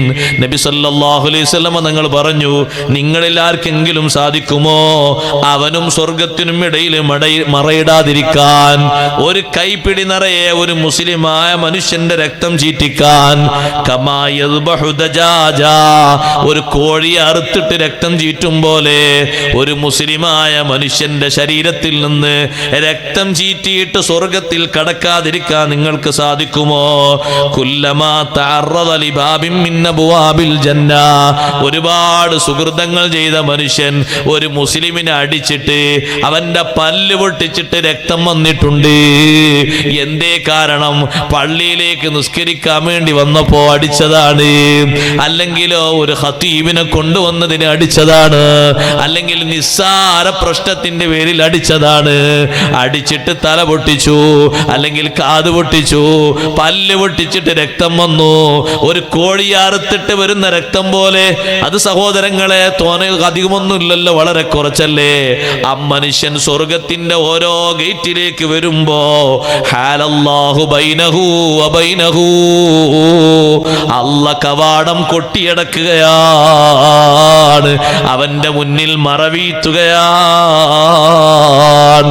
അതേ, വമനിസ്തതാഅ മിൻകും അല്ലാ യജഅല ഫീ ബത്നിഹി ഇല്ലാ ത്വയ്യിബാ, ആർക്കെങ്കിലും അവരവരുടെ വയറ്റിലേക്ക് നല്ലതല്ലാതെ നിറക്കാൻ സാധിക്കുമെങ്കിൽ അങ്ങനെ ചെയ്യണം. ഫൈന്ന അവ്വല മാ യുൻതിനു മിനൽ ഇൻസാനി ബത്നുഹു, മനുഷ്യ ശരീരത്തിൽ നിന്ന് ആദ്യം ദുർഗന്ധം വമിക്കുന്ന ഭാഗം അവന്റെ വയറാണെന്ന് ഹബീബ് റസൂലുള്ളാഹി സ്വല്ലല്ലാഹു അലൈഹി വസല്ലം. നല്ലത് ഭക്ഷിച്ച വയറാണോ അത് ദുർഗന്ധം വമിക്കൂല, പൊട്ടി ചീത്തയാകൂല. ഇവിടെ നിങ്ങൾ നോക്ക്, പിശാചി രാവിലെ തന്നെ പണിയെടുക്കുന്നത് ഒരു മുസ്ലിമായ മനുഷ്യനെ ഏതെങ്കിലും ഒരു രൂപത്തിൽ പരാജയപ്പെടുത്താനാണ്. നേരം പെടുത്താൽ അവന്റെ അനുയായികളോട് ഇബ്ലീസ് പറയും, മൻ ഖദലൽ യൗമ മുസ്ലിമൻ ഉൽബിസുഹു താജ്, ഇന്നൊരു മുസ്ലിമിനെ ആരെങ്കിലും മാനക്കേടിലാക്കിയാൽ അവന് ഞാൻ നല്ല കിരീടം കൊടുക്കും. ഇന്നൊരു മുസ്ലിമിനെ ആരെങ്കിലും തകർക്കാനോ ഏതെങ്കിലും ഒരു വിധേന അവനെ കുറവാക്കാനോ സാധിക്കുമെങ്കിൽ നല്ല കിരീടം ധരിപ്പിക്കും. അപ്പൊ ഒരു അനുയായി വന്നിട്ട് പറയും, എന്നാ ഞാനൊന്ന് നോക്കാം. ഒരാളെ കഴിവിന്റെ പരമാവധി പറഞ്ഞ് പിന്തിരിപ്പിച്ച് ഞാൻ അയാളെ ഭാര്യയൊന്ന് ത്വലാഖ് ഏൽപ്പിക്കാൻ വേണ്ടി നോക്ക്. എന്നാ പിന്നെ അയാൾ വേറെ വിവാഹം കഴിക്കുമ്പോൾ അതുകൊണ്ടുള്ളൊരു ബുദ്ധിമുട്ടും കാര്യങ്ങളൊക്കെ ഉണ്ടാകുമല്ലോ, ഈ ത്വലാഖ് കൊണ്ടും വേറെ വിവാഹം കൊണ്ടും. വേറൊരാൾ വന്നിട്ട് പറയും, ഞാൻ ഇന്നൊരു മുസ്ലിമിനെ സമീപിച്ചു, കഴിവിന്റെ പരമാവധി ശല്യം ചെയ്തു, ഹത്താ അഖ്ഖ വാലിദൈഹി, അവനവന്റെ മാതാപിതാക്കളെ വെറുപ്പിച്ചു. ഇപ്പൊ ഇബ്ലീസ് പറയും, അത് ഇനിയും ഒരു പക്ഷേ നന്നാകാൻ ചാൻസ് ഉണ്ട്, കാരണം ത്വലാഖില്ലേത് മടക്കിയെടുക്കാലോ, ഒപ്പുണ്ടല്ലോ. ഈ വെറുപ്പിച്ചത് പൊരുത്തപ്പിടിച്ചുകൊണ്ട് നന്നാകാൻ ചാൻസ് ഉണ്ടല്ലോ. വേറൊരു അനുയായി വന്നിട്ട് പറയും, ഞാൻ ഇന്നൊരാളെ സമീപിച്ചു പിന്നാലെ കൂടി ഹത്താ അശ്റക, അടങ്ങ് മുശ്രിക്കായി മാറി. അത് പറയുമ്പോ ഇബ്ലീസ് പറയും, അന്ത നീയാണ് ഏറ്റവും നല്ല രൂപത്തിൽ വർക്ക് ചെയ്ത ആള്, നീയാണ് ഏറ്റവും നല്ല രൂപത്തിൽ വർക്ക് ചെയ്ത ആള്, നിനക്ക് നല്ല സമ്മാനം തരണം. മറ്റൊരാൾ വന്നിട്ട് പറയും, ഞാൻ ഒരാളെങ്ങനെ സമീപിച്ചു, അങ്ങനെ ലം അസൽ ബിഹി ഹത്താ ഖതല നഫ്സൻ, അയാൾ മറ്റൊരു മൂമിനായ മനുഷ്യനെ കൊന്നുകളഞ്ഞു. നീ വാ, അന്ത നീയ, നിങ്ങൾക്ക് രണ്ടുപേർക്കും കിരീടം തരാം. അവന്റെ അനുയായികളെ വിവിധ ഭാഗത്തേക്ക് വിട്ടിട്ട് ഉള്ള സ്വഭാവമാണ്. ഒരു മൂമിനായ മനുഷ്യനെ അങ്ങോട്ട് കൊന്നിട്ട് ഇവിടെ ഒരുപാട് ആ കൊന്നത് കൊണ്ട് വലിയ നേട്ടമൊക്കെ ആഗ്രഹിച്ച് അങ്ങനെ നടന്ന് നമ്മളെ തണ്ടാണ്, നമ്മളെ ധീരത, നമ്മളെ ഊക്കാന്നൊക്കെ പറയില്ലേ, ചെയ്യണ കാര്യങ്ങളൊന്നും അല്ലാഹു സ്വീകരിക്കൂല. മൻ ഖതല മുഅ്മിനൻ ഫഗ്തബത ബിഖത്ലിഹി, കൊന്നൂന്നല്ല, കൊന്നിട്ടതിന്റെ നേട്ടവും പ്രഖ്യാപിച്ചു. അങ്ങനെ നല്ല ഉശിരോടെ നടക്കുകയാണെങ്കിൽ ലം യഖ്ബലില്ലാഹു മിൻഹു സർഫൻ വലാ അദ്ലാ, ഒരു ഫർളും ഒരു സുന്നത്തും അവനിൽ നിന്ന് അല്ലാഹു സ്വീകരിക്കൂല. ഇത്രയും വലിയ വൻകുറ്റം ചെയ്തിട്ട് പിന്നെയും അവന് ആ വൻകുറ്റത്തിന്റെ വിഷയത്തിൽ അവന് സന്തോഷമാണ്, താല്പര്യമാണ്. ആ താല്പര്യമാണ് അവൻ പ്രകടിപ്പിക്കുന്നത്. സുബ്ഹാനല്ലാഹ്. അതുകൊണ്ട് സഹോദരന്മാരെ, ഗളബ് കുറക്കണം. ദേഷ്യം പിടിക്കേണ്ട ഘട്ടങ്ങളിൽ ദേഷ്യം പിടിക്കണം. ഷാഫി ഇമാം റളിയല്ലാഹു അൻഹു പറഞ്ഞില്ലേ, മനിസ്തുഗ്ളിബ ഫലം യഗ്ളബ് ഫഹുവ ഹിമാർ. ദേഷ്യം പിടിക്കേണ്ട ഘട്ടം വന്ന് ദേഷ്യം പിടിക്കാത്തവൻ ഹിമാറാണ്. അവൻ ആ പേരാ വിളിക്കാൻ പറ്റിയ ഹിമാർ. ഏതെങ്കിലും ദേഷ്യപ്പെടേണ്ട ഒരു ഘട്ടമാണ്, അവിടെ ദേഷ്യപ്പെടണം. അതും എന്തിന്? ലില്ലാഹി ലിവജ്ഹില്ലാഹി, അള്ളാഹുവിന്റെ പൊരുത്തത്തിന് വേണ്ടി. ഒരു പക പോക്കാൻ, പക തീർക്കാനുള്ളൊരു ദേഷ്യാകരുത് നമ്മുടെ കുടുംബത്തോടും കൂട്ടുകാരോടും സ്വന്തത്തോടും മറ്റൊക്കെ. നമ്മുടെ സ്വന്തത്തോട് ഏതെങ്കിലും നന്മ മുടങ്ങിയാൽ നമുക്ക് ദേഷ്യം തോന്നുന്നുണ്ടോ? ഖൈറാണ്. അതൊരു പക്ഷേ തോന്നാൻ സാധ്യത കുറവായിരിക്കും. എന്തെങ്കിലും ഒരു തിന്മയിലേക്ക് നമ്മുടെ ശരീരം നമ്മളെ കൊണ്ടുപോയി ആ ശരീരത്തോട് വെറുപ്പും ദേഷ്യമൊക്കെ ഉണ്ടോ? നല്ലതാണ്. മറ്റുള്ളവരോടുള്ള ദേഷ്യത്തിന് അതിനൊരു പരിധിയും പരിമിതിയും ഉണ്ട്. അത് ശറഈയായ വീക്ഷണത്തിൽ പറയുന്ന വിഷയങ്ങൾക്കാണെങ്കിൽ അങ്ങനെ. ബഹുമാനപ്പെട്ട സയ്യിദുനാ റസൂലുള്ളാഹി സ്വല്ലല്ലാഹു അലൈഹി വസല്ലം തങ്ങളുടെ വീട്ടിലേക്ക് ചെന്ന്, ഒരു വീട്ടിൽ ചെന്നിരുന്നാൽ 9 ആളുകൾ 9 ഭാര്യമാരാ വീട്ടിലേക്ക് വരും സംസാരിക്കാൻ വേണ്ടിയിട്ട്. പകൽ സമയത്ത് എല്ലാ ഉമ്മഹാത്തുൽ മുഅ്മിനീങ്ങളും വരും. അങ്ങനെ സംസാരിക്കുമ്പോൾ ഓരോരുത്തർ ഓരോ വിഷയങ്ങൾ പറയും. 9 ആൾ പറയുമ്പോൾ അത്യാവശ്യം കുറച്ചൊക്കെ ഒരു ശബ്ദം ഉണ്ടാവുമല്ലോ. നമ്മളെ വീട്ടിൽ ഒന്നനായിട്ട് എത്ര ശബ്ദമുണ്ട്? 9 ആളാകുമ്പോൾ ശബ്ദം ഉണ്ടാവില്ലേ? ശബ്ദം ഉണ്ടാവും. ശബ്ദം ഉണ്ടായാലും അവരങ്ങനെ സംസാരിച്ചു കൊണ്ടിരിക്കുമ്പോൾ വിവിധ ആവശ്യങ്ങളും കാര്യങ്ങളൊക്കെ പറയുമ്പോൾ തങ്ങളൊന്നും നിരുത്സാഹപ്പെടുത്തൂല, എല്ലാം കേട്ടുകൊടുക്കും. ഒരാൾ തന്നെ കേൾക്കാൻ നമുക്ക് പാടാണ് അല്ലേ? 9 ആളും കേട്ടുകൊടുക്കും. ഓരോ ആവശ്യങ്ങൾ ഓരോരുത്തർക്കും ഇങ്ങനെ പറയാറുണ്ടോ, അതൊക്കെ കേട്ടുകൊടുക്കും. അങ്ങനെ കേട്ടുകൊടുക്കാനൊരു മനസ്സ് വേണം. ഒറ്റടിക്ക് തള്ളാനല്ലെന്ന്, കേട്ടുകൊടുക്കാനൊരു സ്വബറ് വേണം. ഇത് ചിലർ മുഴുവനും ചീത്തയും മടിയും എല്ലാ സമയത്തും വെറുപ്പും. പിന്നെ അത് കുറച്ച് കുറയും ഉറങ്ങാൻ നേരത്ത്. അങ്ങനെ പരിസരത്താണല്ലോ ഉറങ്ങേണ്ടത്. മുറാദൊക്കെ ഹാസിലാവുമാണല്ലോ, അപ്പം ഒന്ന് കുറവുണ്ടാവും. രാവിലെ ആയാൽ പിന്നെയും തുടങ്ങും. തീരെ നാണമില്ലാത്തവനാണ് അത്തരക്കാരെ പറ്റി ഹബീബ് സല്ലല്ലാഹു അലൈഹി വസല്ലം തങ്ങൾ പറഞ്ഞു. തീരെ നാണല്ല. പകൽ മുഴുവനും ആക്ഷേപിച്ച് അടിയും ഇടിയും പിടിയായത്, രാത്രി ആകുമ്പോൾ മൂപ്പര് പതുക്കെ അങ്ങോട്ട് കയറി. യാതൊരു പ്രശ്നമില്ല. എന്തൊരു സ്വഭാവമാണത്! ആ സ്വഭാവം ശരിയില്ല. അവരോടും നമ്മൾ മാന്യത പുലർത്തണം. നിങ്ങൾ കണ്ടില്ലേ, വലിയ നമ്മളൊക്കെ കരുതുമ്പോൾ കാര്യങ്ങളൊക്കെ പഠിക്കുമ്പോൾ വിചാരിക്കും വലിയ ചൂടാണ്. ഉമർ ബിൻ ഖത്താബ് റളിയല്ലാഹു അൻഹു, ഉമർ റളിയല്ലാഹുവിന്റെ വീട്ടിലെ പരാതി പറയാൻ വേറൊരു കൂട്ടുകാരൻ ചെന്നത്. ഭാര്യ ഭയങ്കര സ്ട്രോങ് ആയിട്ട് പരാതി പറഞ്ഞെന്നാണ്. ഉമർ റളിയല്ലാഹുവിന്റെ ഉള്ളിലുണ്ട്, ഡൈനിങ് ഹാളിലുണ്ട്, വീട്ടിന്റെ ഉള്ളിലുണ്ട്. നേരെ കിച്ചണിൽ നിന്ന് ഭാര്യ ഇങ്ങോട്ട് ഇങ്ങനെ ഗൗരവത്തിൽ കുറച്ച് കാര്യങ്ങൾ ഇങ്ങനെ സംസാരിച്ചുകൊണ്ടിരിക്കുകയാണ്. പടച്ചോനെ, ഇവിടെ ഇങ്ങനെ ഞാൻ അവിടുത്തെ കഥ പറയാൻ വേണ്ടി വന്നതാണ്. ഇവിടെ ഭയങ്കര സ്ട്രോങ് ആണല്ലോ. പിന്നെ ഇപ്പം എന്താ പറയുന്നത്? ഇനി എങ്ങോട്ടാ പറയുന്നത്? തിരിച്ചു പോവാൻ. തിരിച്ചിങ്ങോട്ട് തിരിഞ്ഞത് ഉമർ റളിയല്ലാഹു അൻഹു നോക്കിയപ്പോൾ കണ്ടു ഒരാൾ വന്നിങ്ങനെ തിരിഞ്ഞത്. പുറത്ത് വന്ന് സ്പീഡിൽ പോകുന്ന ആളെ വിളിച്ചു, നിങ്ങൾ വീട് വെറ്റം വന്നിട്ട് ഒന്നും കാര്യം പറയാതെ തിരിച്ചു പോകുന്നെന്താ? നിങ്ങൾക്ക് വേണ്ടിയാണല്ലോ വീടിന്റെ വാതിൽ തുറക്കപ്പെട്ടിരിക്കുന്നത്, വിഷയങ്ങൾ വന്ന് പറയാൻ. അല്ല, ഞാൻ പറയാൻ വന്ന വിഷയത്തിൽ ഉത്തരം കിട്ടിയപ്പോൾ വേഗം പോയതാ. എന്താ ഉത്തരോ? ഞാൻ ഇവിടെ വന്ന് നോക്കുമ്പോ എൻ്റെ വീട്ടിൽ അതേ ഒരവസ്ഥയാണ് ഇവിടെ. പിന്നെ എന്ത് പറയാനാ? പിന്നെ അങ്ങോട്ട് സഹിക്കാൻ നിർത്തി പോയതാണ്. എന്താ വിഷയം? ഭാര്യ ഭയങ്കര ചൂടാണ്, നല്ല ചൂടാ. കുറച്ചൊക്കെ ഒന്ന് സഹിച്ചൂടെ? കുറച്ചൊക്കെ ഒന്ന് സഹിച്ചൂടെ? ഉമർ റളിയല്ലാഹു അൻഹു പറഞ്ഞു, അവർ നമുക്ക് വേണ്ടി എത്ര സഹിക്കുന്നുണ്ട്. ഇത് ഭർത്താക്കന്മാരോടാ. എത്ര സഹിക്കുന്നുണ്ട്, എത്ര സഹിക്കുന്നുണ്ട്, ഒരുപാട് സഹിക്കുന്നുണ്ട്. അള്ളാഹുവിന്റെ പ്രതിഫലം മാത്രം കാംക്ഷിച്ച് ഒരുപാട് സഹിക്കുന്നുണ്ട്. ഉമർ റളിയല്ലാഹു അൻഹു എണ്ണിക്കൊടുത്തു. ഇന്നഹാ വസാലത്തുൽ ലിസൗബി വമുർളിയത്തുൽ ലിഔലാദി വഖബ്ബാസത്തുൽ ലിഖുബ്സി. എനിക്ക് ഭക്ഷണം റെഡിയാക്കി തരുന്നത്, എൻ്റെ മക്കളെ പരിരക്ഷിക്കുന്നത്, എൻ്റെ വസ്ത്രങ്ങൾ അലക്കി തരുന്നത്, ഒരുപാട് വിഷയങ്ങൾ എനിക്ക് വേണ്ടി സഹിക്കുമ്പോ ഏതെങ്കിലും ഒന്നില് അവര് നമ്മളോടൊരു ചെറിയ രൂപത്തിലങ്ങ് സ്ട്രോങ് ആകുമ്പോഴേക്ക് നിങ്ങൾ എന്തിനാ പരാതിപ്പെടുന്നത്? കുറച്ചങ്ങ് സഹിച്ചൂടെ? സഹിച്ചങ്ങ് കേട്ടൂടെ? ശരി, അങ്ങ് സഹിക്കാം, കേട്ടുപോകാം. ഉമർ റളിയല്ലാഹു അൻഹുവിന്റെ ആ ഒരു സഹനശൈലി ആ കൂട്ടുകാരൻ മനസ്സിലാക്കി തിരിച്ചു പോകുന്നു. അഷ്റഫുൽ ഖൽഖ് സല്ലല്ലാഹു അലൈഹി വസല്ലം തങ്ങൾ വീട്ടിൽ വന്ന് ഭക്ഷണമില്ല എന്ന് ഭാര്യമാര് പറഞ്ഞാലും, ഇവിടെ ഭക്ഷണമൊന്നും കാര്യമായിട്ടില്ല എന്ന് പറഞ്ഞാലും തങ്ങൾ ചൂടാകൂല, കയർക്കൂല. അതേ സമയത്ത് അള്ളാഹുവിന്റെ ദീനിന്റെ നിയമങ്ങൾക്ക് വിഘ്നം വരുത്തുന്ന വല്ലതും കണ്ടാൽ അവിടുത്തെ നിറം മാറിപ്പോയി, ഭാഷ മാറിപ്പോയി, ഗൗരവം കൂടിപ്പോയി. ബഹുമാനപ്പെട്ട ബീവി ആയിഷ റളിയല്ലാഹു അൻഹ പറയാറുണ്ട്, നിസ്കാരം കഴിഞ്ഞ് വിരി നീക്കി വന്നാൽ ഒന്ന് സലാം പറയും. സലാം പറഞ്ഞിട്ട് ഞാൻ എന്തെങ്കിലും പണിയിലാണോ തങ്ങൾ നേരെ അടുത്തേക്ക് വരും. ആ പണിയുടെ കൂടെ ഒന്ന് സഹകരിച്ചു തരും. അല്ലെങ്കിൽ എന്നോട് വേറെ ആരെങ്കിലും വന്നിരുന്നോ എന്നുള്ള വിഷയങ്ങളൊക്കെ ചോദിക്കും. തലേന്ന് വന്ന ആളുകൾക്ക് കൊടുത്തതിനെ പറ്റിയൊക്കെ സംസാരിക്കും. ഒരു ദിവസം ഇങ്ങനെ വന്നപ്പോ ഉമ്മരപ്പടിയിൽ തങ്ങളൊരു നൃത്തമങ്ങ് നിന്നു. സലാം പറയുന്നില്ല, അകത്തേക്ക് കയറുന്നില്ല.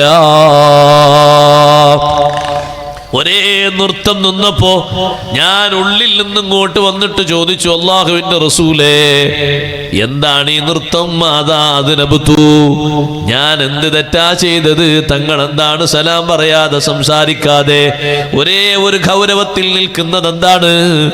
ഞാൻ എന്തെങ്കിലും തെറ്റു ചെയ്തു പോയെങ്കിൽ ഇമാം മുസ്ലിം തങ്ങളെ റിപ്പോർട്ടിൽ കാണാം, അതൂബു ഇലല്ലാഹി വ ഇലാ റസൂലിഹി, ഞാൻ അല്ലാഹുവിലേക്കും അല്ലാഹുവിന്റെ റസൂലിലേക്കും പശ്ചാത്തപിക്കുന്നു. അള്ളാഹുവിനോടും തങ്ങളോടും ഞാൻ മാപ്പ് ചോദിക്കുന്നു. എന്റെ ഭാഗത്തുനിന്ന് അറിയാതെ വല്ലതും സംഭവിച്ചെങ്കിൽ എനിക്ക് മാപ്പാക്കണേ. എന്ത് തെറ്റാ ചെയ്തത്? ഉടനെ തങ്ങൾ ചോദിച്ചു, ഈ ജീവനുള്ള ജീവിയുടെ ചിത്രങ്ങളൊക്കെ ആലേഖനം ചെയ്ത ഈ വിരി ആരാണ് ഇവിടെ തൂക്കിയത്? ആയിഷ റളിയല്ലാഹു അൻഹ പറഞ്ഞു, ഞാനാണ്. കുമ്മായം തേക്കാത്ത കളിമണ്ണും ചളിമണ്ണും മാത്രമാക്കിയിട്ട് ഒട്ടിച്ചു വെച്ച ഈ ചുമര് ഒരുപാട് നിവേദക സംഘങ്ങൾ വന്നിരിക്കുന്ന സ്ഥലമല്ലേ, ഒന്നും മറക്ക് വേണ്ടി ഞാനൊന്ന് വിരിച്ചതാ. ഈ വിരി ഇങ്ങോട്ട് ഹദിയ കിട്ടിയതാ. അതങ്ങ് പറഞ്ഞപ്പോ ആയിഷ, അറിയുമോ നിങ്ങൾക്കിതിന്റെ വിഷയം? അശദ്ദുന്നാസി അദാബൻ യൗമൽ ഖിയാമ, ഖിയാമത്ത് നാളിൽ കടുത്ത ശിക്ഷ ലഭിക്കുന്ന വിഭാഗം അല്ലദീന യുളാഹൂന ബിഖൽഖില്ലാഹ്, അല്ലാഹുവിന്റെ സൃഷ്ടിരൂപങ്ങളോട് സാദൃശ്യപ്പെടുത്തുന്നവരാണ്.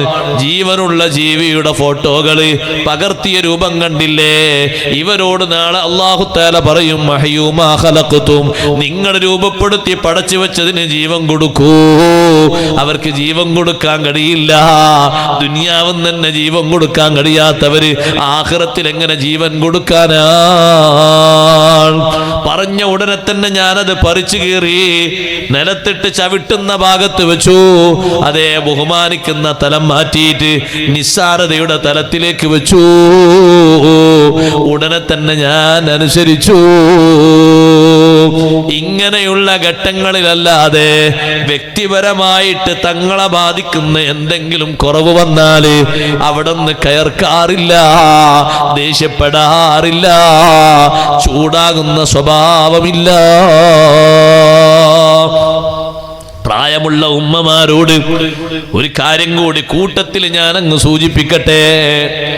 ഇക്കഴിഞ്ഞ 2-3 വർഷങ്ങൾക്ക് മുമ്പ് ഒരു പ്രായമുള്ള ഉപ്പയുണ്ടായിരുന്നു നമ്മുടെ പരിപാടിയിലൊക്കെ വരുന്ന. ഇവിടല്ല, മലപ്പുറം ജില്ലയിൽ ഒരു ഭാഗത്ത്. വിഷയം കേട്ടാൽ മതി, ആളെ ചോദിക്കണ്ട. അദ്ദേഹം പറഞ്ഞു, എന്നോടൊന്ന് മരണപ്പെട്ടു പോയി, അല്ലാഹു മഗ്ഫിറത്ത് കൊടുക്കട്ടെ. നല്ല മനുഷ്യനാണ്, നല്ല ആലിമാണ്, പണ്ഡിതനാണ്. എന്നോട് വന്നിട്ട് പറഞ്ഞു, ഉസ്താദേ, ഈ അടുത്ത കാലം മുതൽക്ക് ഭാര്യയോട് ചെറിയൊരു വെറുപ്പ് തോന്നിപ്പോയി. എന്റെ ശബ്ദം ശ്രവിക്കുന്ന ഉമ്മമാര് ശരിക്ക് ശ്രദ്ധിക്കാനാ ഞാനിത് പറയുന്നത്. എന്തേ ഭാര്യയോട് ഭാര്യയോട് വെറുപ്പ് തോന്നാൻ കാരണം ഇതുവരെ വെറുപ്പുണ്ടോ? ഇല്ല, അടുത്ത കാലം മുതൽക്ക് വന്ന വെറുപ്പാണ്. എന്തേന്ന് ചോദിച്ചപ്പോൾ അദ്ദേഹം പറഞ്ഞു, ഉസ്താദേ, എനിക്കൊരു 62 വയസ്സായി, പക്ഷേ ഞാനൊരു ആണാണ്, ഞാനൊരു പുരുഷനാണ്, ആരോഗ്യവാനാണ്. എൻ്റെ ഭാര്യക്കൊരു 57-58 വയസ്സായി. ഞാൻ എൻ്റെ പായയിലേക്ക് അവരെ വിളിച്ചാൽ ഇനി നേരം വെളുക്കും എനിക്ക് കുളിക്കാനൊന്നും ആകൂല. നിങ്ങൾക്ക് വേണ്ടിയല്ലേ ഇത്രയും മക്കളെ ഞാൻ പ്രസവിച്ചത് എന്നും പറഞ്ഞ് മറ്റൊരു റൂമിൽ അവർ കിടപ്പാണ്. ഉമ്മമാരെ, എത്ര പ്രായം കൂടിയാലും മെൻസസിന്റെ സമയം കഴിഞ്ഞാലും അവസാന സമയം വരെ ഭർത്താവിന്റെ പൊരുത്തത്തിലായി അവരെ ശാപം വാങ്ങാതെ, മലക്കുകളെ ലാനത്ത് വാങ്ങാതെ, സ്വാലിഹീങ്ങളെ ലാനത്ത് വാങ്ങാതെ അവരോട് നല്ല സ്നേഹത്തിലും സമ്പർക്കത്തിലുമായി നിങ്ങളെ ശരീരത്തിന് വികാര വിചാരതയുടെ ആവശ്യം കഴിഞ്ഞിട്ടുണ്ടെങ്കിലും ഭർത്താവിന് വേണ്ടി നിന്നുകൊടുക്കൽ കടമയാണ്, സുന്നത്തല്ല, നിർബന്ധമാണ്. ആ നിർബന്ധം വീട്ടിക്കൊടുക്കാതെ ആ ഒരു മനസ്സിന്റെ വ്യതയുമായി അവരങ്ങ് മരിച്ചുപോയാൽ അല്ലാഹുവിന്റെ ലഅനത്ത് മാറൂല. ഒരു രാത്രി തന്നെ ആ കിടപ്പറയിലേക്ക് വിളിച്ചിട്ട് വരാത്ത പെണ്ണിനെ ലഅനത്തുൽ മലായികത്തു ഹത്താ തുസ്ബിഹാ. 60 വയസ്സായ ഉമ്മ പറയുന്നു, എനിക്ക് കുളിക്കാനൊന്നാകൂല. വികാര വിചാരങ്ങൾക്ക് 10-40 കൊല്ലം അടിമപ്പെട്ടു തന്നു. തീർന്നോ സഹോദരങ്ങളെ? എന്റെ ശരീരം മൊയിച്ചു തന്നു. തീർന്നോ? ഇല്ലേ, തീർന്നിട്ടില്ല. അവസാന സമയം വരെ ഭർത്താവിന്റെ താല്പര്യത്തിന്, ഇംഗിതത്തിന് വഴങ്ങണം. അതെ, അത് ഹലാലായ സുന്നത്തായ രൂപത്തിലുള്ളതാണ്, ഹറാമായ രൂപത്തിലല്ലല്ലോ. കുടുംബ ജീവിതത്തിൽ ഏറ്റവും സന്തോഷത്തിനല്ലേ ഉസ്താദേ എൻ്റെ ഭാര്യ ഇതും പറഞ്ഞ് സ്വന്തം കിടക്കുന്നൊരു റൂമിലേക്ക്, ഡ്രസ്സ് മാറുന്ന റൂമിലേക്ക് പോയപ്പോ എൻ്റെ മനസ്സിൽ വല്ലാത്ത സങ്കടം വന്നു. ഒന്ന് കല്യാണം വേർന്ന് കഴിച്ചാലോ എന്ന് ആലോചിച്ചു പോയി. നല്ലോണം ഖത്മ് തീർക്കുന്ന, മാസത്തിലെ ആഴ്ചയിലെ സുന്നത്ത് നോമ്പൊക്കെ നോൽക്കുന്ന, അയ്യാമുൽ ബീളിലെയും അയ്യാമുസീദിലെയും നോമ്പ് നോൽക്കുന്ന, 96 നോമ്പ് നോൽക്കുന്ന നല്ല പക്വതയുള്ള ഉമ്മമാരുണ്ട്.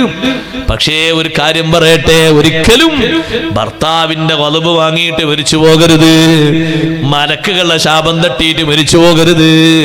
നിങ്ങൾക്കൊരു പക്ഷേ വികാരമായ പരിധി അവസാനിച്ചിട്ടുണ്ടെങ്കിലും ആ ഭർത്താവിന്റെ ശരീരത്തിന് വഴങ്ങിക്കൊടുക്കണം. അത് ഏറ്റവും നല്ലൊരു കടമയാണ്, പൊരുത്തം കിട്ടാൻ കാരണമാണ്. സ്വഹാബി വനിതകളൊക്കെ ശീലം അങ്ങനെയല്ലേ? അവസാന സമയത്ത് ഭാര്യയുമായുള്ള സല്ലാപത്തിൽ കുളിക്കാൻ കാത്തുനിന്നാൽ എനിക്ക് നേരം വൈകി പോകുമോ എന്ന് കരുതിയിട്ടല്ലേ ഹൻദല റളിയല്ലാഹു അൻഹു വീട്ടിൽ നിന്ന് ഇറങ്ങി അങ്ങ് പോയത്. ആ ഹൻദല റളിയല്ലാഹു അൻഹു ഷഹീദായപ്പോ ഹൻദല റളിയല്ലാഹു അൻഹു മലക്കുകൾ കുളിപ്പിക്കുന്നു എന്ന് അഷ്റഫുൽ ഖൽഖ് സല്ലല്ലാഹു അലൈഹി വസല്ലം സഹാബത്തിനോട് പറഞ്ഞപ്പോ സഹാബത്ത് പോയി നോക്കുമ്പോ ശരീരത്തിലൂടെ വെള്ളം ഇങ്ങനെ ഒഴുകുന്നു, കുളിപ്പിക്കുന്നവരെ കാണുന്നില്ല. വീട്ടിലേക്ക് പോയി അന്വേഷിക്കുമ്പോ ഞാനുമായി ബന്ധം പുലർത്തി ഭർത്താവ് വിശ്രമത്തിലായിരുന്നു. കുളിക്കാൻ നേരം വാർത്താൽ ഈ വന്ന വിളിക്ക് ഞാൻ വൈകിപ്പോകുമോ എന്ന് കരുതിയിട്ട് തങ്ങളോടുള്ള ഹുബ്ബ് കൊണ്ട് ഇറങ്ങി ഓടിയതാണ്. എന്റെ ഭർത്താവ് ലാസ്റ്റ് സമയം വരെ സന്തോഷത്തിലാണ്. ആ ഒരു വർത്തമാനമാണ് ഉമ്മമാരെ നമ്മളെ വിജയത്തിലേക്ക് എത്തിക്കേണ്ടത്.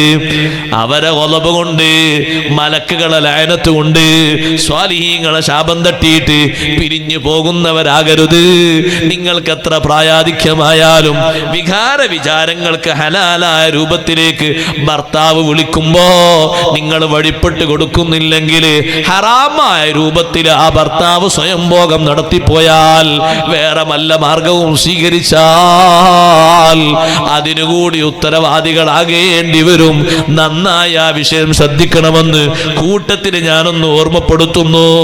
അതേ, ആ ഒരു രംഗത്ത് അവരോട് കൊലപാകേണ്ടതല്ല, ദേഷ്യം പിടിക്കേണ്ടതല്ല, ഇനി അതൊക്കെ മാറേണ്ടതാണ് എന്ന് പറയേണ്ടതല്ല. ലാസ്റ്റ് സമയം വരെ അങ്ങനെയാണ്. ബീവി ആയിഷ റളിയല്ലാഹു അൻഹ പറഞ്ഞില്ലേ, എനിക്ക് അല്ലാഹു തആല തന്ന വലിയ പ്രത്യേകതകൾ ഒന്നാണ്, തങ്ങൾ വഫാത്താകുന്നത് മാ ബൈന ഫഖദി വ നഹരി, എന്റെ കാലിന്റെയും എന്റെ നെഞ്ചിന്റെയും ഇടയിൽ സന്തോഷപൂർവം തലവെച്ച് കിടന്നിട്ടാണ്. ലാസ്റ്റ് സമയത്തും എന്റെ ശരീരത്തില്, എന്റെ ശരീരമല്ലേ തങ്ങൾക്ക് തലയണയാക്കി വെച്ചു കൊടുത്തത്, അത് അല്ലാഹു എനിക്ക് തന്നൊരു പ്രത്യേകതയാണ്.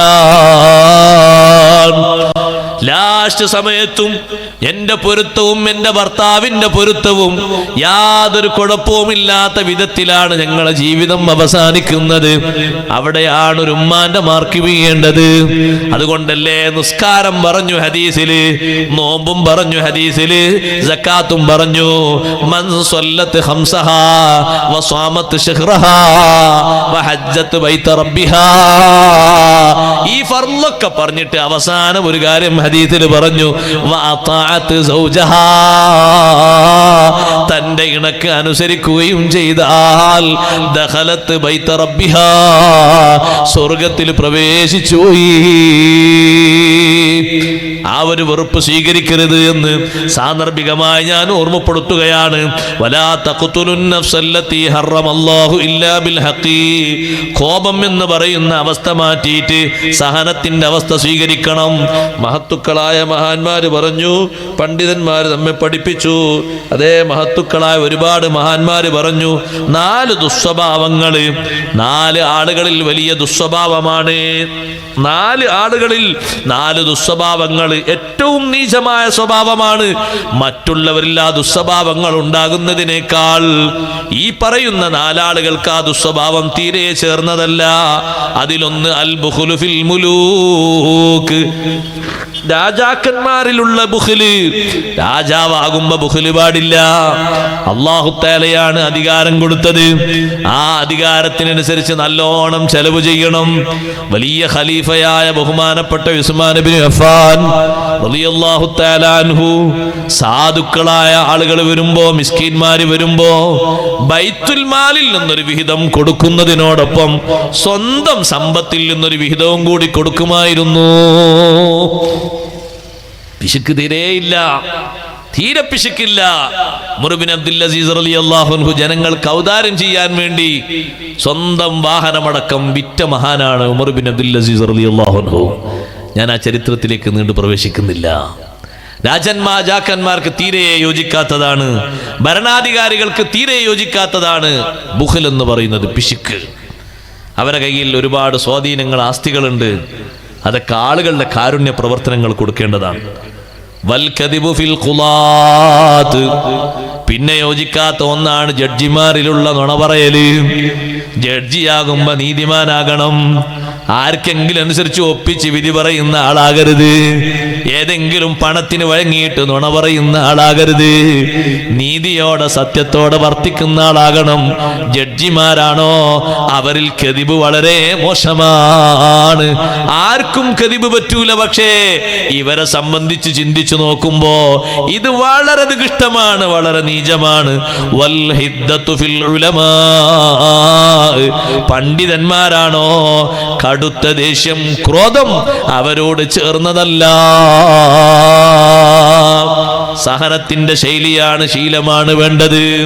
അതുകൊണ്ടല്ലേ ഏറ്റവും വലിയ പണ്ഡിതൻ, ഏറ്റവും വലിയ ആലിമ് ലോകത്താരാണ്? മുഹമ്മദുർ റസൂലുള്ളാഹി സ്വല്ലല്ലാഹു അലൈഹി വസല്ലം തങ്ങളാണ്. തർക്കമില്ല വിഷയത്തിൽ. ഇന്ന അക്രമക്കും ഇൻദല്ലാഹി അത്ഖാക്കും, നിങ്ങളിൽ ഏറ്റവും ആദരവുള്ളത് ആർക്കാണ്? അത്ഖാക്കും, ഏറ്റവും വലിയ മുത്തഖിയായ മഹാൻ അഥവാ ഹബീബ് റസൂലുള്ളാഹി സ്വല്ലല്ലാഹു അലൈഹി വസല്ലം തങ്ങളാണ്. ആ തങ്ങൾ സ്വഹാബത്തിന് ക്ലാസ് എടുത്തുകൊണ്ടിരിക്കുമ്പോഴാണ് മദീനത്തെ പള്ളിയുടെ ഉള്ളില്, പള്ളിയായ സ്ഥലത്ത് വന്നൊരാൾ മൂത്രമൊഴിച്ചത്. മൂത്രമൊഴിച്ചപ്പോൾ സ്വഹാബത്ത് പിടിക്കാൻ പോയി, പിടിച്ചു മാറ്റാൻ പോയി. തങ്ങൾ സമ്മതിച്ചില്ല. പിടിച്ചു മാറ്റി എല്ലായിടത്തും ഒരുപോലെ ആവൂലേ? മറ്റേ മൂത്രമൊഴിക്കുന്നിടത്ത് മാത്രമല്ലേ ആകുള്ളൂ. മൂത്രമൊഴിച്ച് കഴിഞ്ഞ് അവിടെ ബക്കറ്റിൽ വെള്ളം ഒഴിക്കാൻ വേണ്ടി പറഞ്ഞു. എന്നിട്ട് ആ മൂത്രമൊഴിച്ച ആളെ നബി സല്ലല്ലാഹു അലൈഹി വസല്ലം വിളിച്ചിട്ട് അദ്ദേഹം പറയാണ്, വിളിച്ചിട്ടുള്ള ഈ സാമീപ്യത്തെ പറ്റി എത്ര ദേഷ്യം വരുന്നവരെ നിങ്ങൾ. എവിടെ മൂത്രയിക്കുന്നത്? പള്ളിയിൽ. അതും ഏത് പള്ളിയാ? മദീനത്തെ പള്ളി. ലോകത്ത് 2ാം സ്ഥാനമുള്ള പള്ളിയാണ് മദീനത്തെ പള്ളി. ചെറിയ സ്ഥാനമാ, ചെറിയ ബഹുമാനമാ. ആ പള്ളിയുടെ ഫൗണ്ടേഷന് വേണ്ടി തോളിൽ കല്ല് ചുമന്ന നേതാവാണ് ഹബീബ് റസൂലുള്ളാഹി സ്വല്ലല്ലാഹു അലൈഹി വസല്ലം. തങ്ങൾ തോളിൽ കല്ല് ചുമന്നിട്ട് തറകെട്ടി ഉണ്ടാക്കിയ പള്ളിയാണ് മദീനത്തെ പള്ളി. കീശയിൽ നിന്ന് കാശ് കൊടുത്തിട്ട് വാങ്ങിയതാണ് ആ പള്ളിൻ്റെ സ്ഥലം. കുടുംബക്കാരായ ബനു നജ്ജാർകാർ പറഞ്ഞു, ഞങ്ങൾ സൗജന്യമായിട്ട് തരാം. വേണ്ട, സാമിനൂനി ഹൈതുക്കും യാ ബനു നജ്ജാർ. ബനു നജ്ജാർ ഗോത്രക്കാരെ, നിങ്ങളെ പറമ്പിന് വില പറയണം, നല്ല വില പറയണം. വിലക്ക് ഞാൻ നിങ്ങൾക്ക് കച്ചവടത്തിന് നിൽക്കാം. അങ്ങനെ വില കൊടുത്തിട്ട് നബി സല്ലല്ലാഹു അലൈഹി വസല്ലം നിങ്ങൾ വാങ്ങി. സ്വഹാബത്തൊക്കെ തങ്ങൾ കല്ല് വെച്ച് വരുമ്പോൾ ആ കല്ല് ഞങ്ങൾ എടുത്തോളാന്ന് പറഞ്ഞു. അപ്പൊ സ്വഹാബത്തിനോട് പറഞ്ഞു, നിങ്ങൾ എന്നെപ്പോലെ അള്ളാഹുവിലേക്ക് ആവശ്യമുള്ള ആൾക്കാരല്ല, നിങ്ങൾ വേറെ കല്ലെടുത്തോളൂ, ഞാൻ ഈ കല്ല് കൊണ്ടുപോകാം. സഹാബത്ത് പറഞ്ഞു, ലഇൻ ഖഅദ്നാ വന്നബിയ്യു യഅമലൂ. തങ്ങൾ പണിയെടുത്തുകൊണ്ടിരിക്കെ നമ്മളൊക്കെ വിശ്രമിച്ചാൽ നമ്മൾ മോശക്കാരാണ്, വഴിതെറ്റിയവരാണ്. 1 മിനിറ്റും വിശ്രമിക്കാതെ കല്ലെടുക്കണമെന്ന് പാട്ടും പാടിയിട്ട് കല്ലെടുക്കാൻ വേണ്ടി എല്ലാവരും ഇറങ്ങി. ആ പള്ളിയിൽ വന്നിട്ടാണ് ഒരാൾ മൂത്രമൊഴിക്കുന്നത്. മൂത്രമൊഴിച്ച ആൾ അടുത്തേക്ക് തങ്ങൾ വിളിക്കുന്നു ഉപദേശിക്കാൻ. ഈ ഉപദേശത്തെ പറ്റി ഉപദേശം കിട്ടിയ ആൾ പറയുന്നു, മാ റഅയ്തു അഹ്സന ഖത്തു മുഅല്ലിമൻ. ഇതുപോലെ നല്ലൊരു മുഅല്ലിമിനെ ഇതിനു മുമ്പും ഞാൻ കണ്ടിട്ടില്ല, വലാ ബഅദഹു, ശേഷവും കണ്ടിട്ടില്ല. ഫവല്ലാഹി മാ കഹറനി വലാ ശതമനി വലാ ളറബനി. എന്നോട് മുഖം ചുളിച്ചില്ല, എന്നെ അടിച്ചില്ല, ചീത്ത പറഞ്ഞില്ല. എന്നോട് പറഞ്ഞു, ഇന്ന ഹാദിഹിൽ മസാജിദ ലാ തസ്ലഹു ലിശൈഇൻ മിൻ ഹാദിഹി. ഈ പള്ളി ഇതുപോലത്തെ സംഗതിക്കൊന്നും യോജിച്ചതല്ല. ഇന്നമാ ഹിയ ലിദിക്രില്ലാഹി വസ്സലവാതി വഖിറാഅത്തിൽ ഖുർആൻ.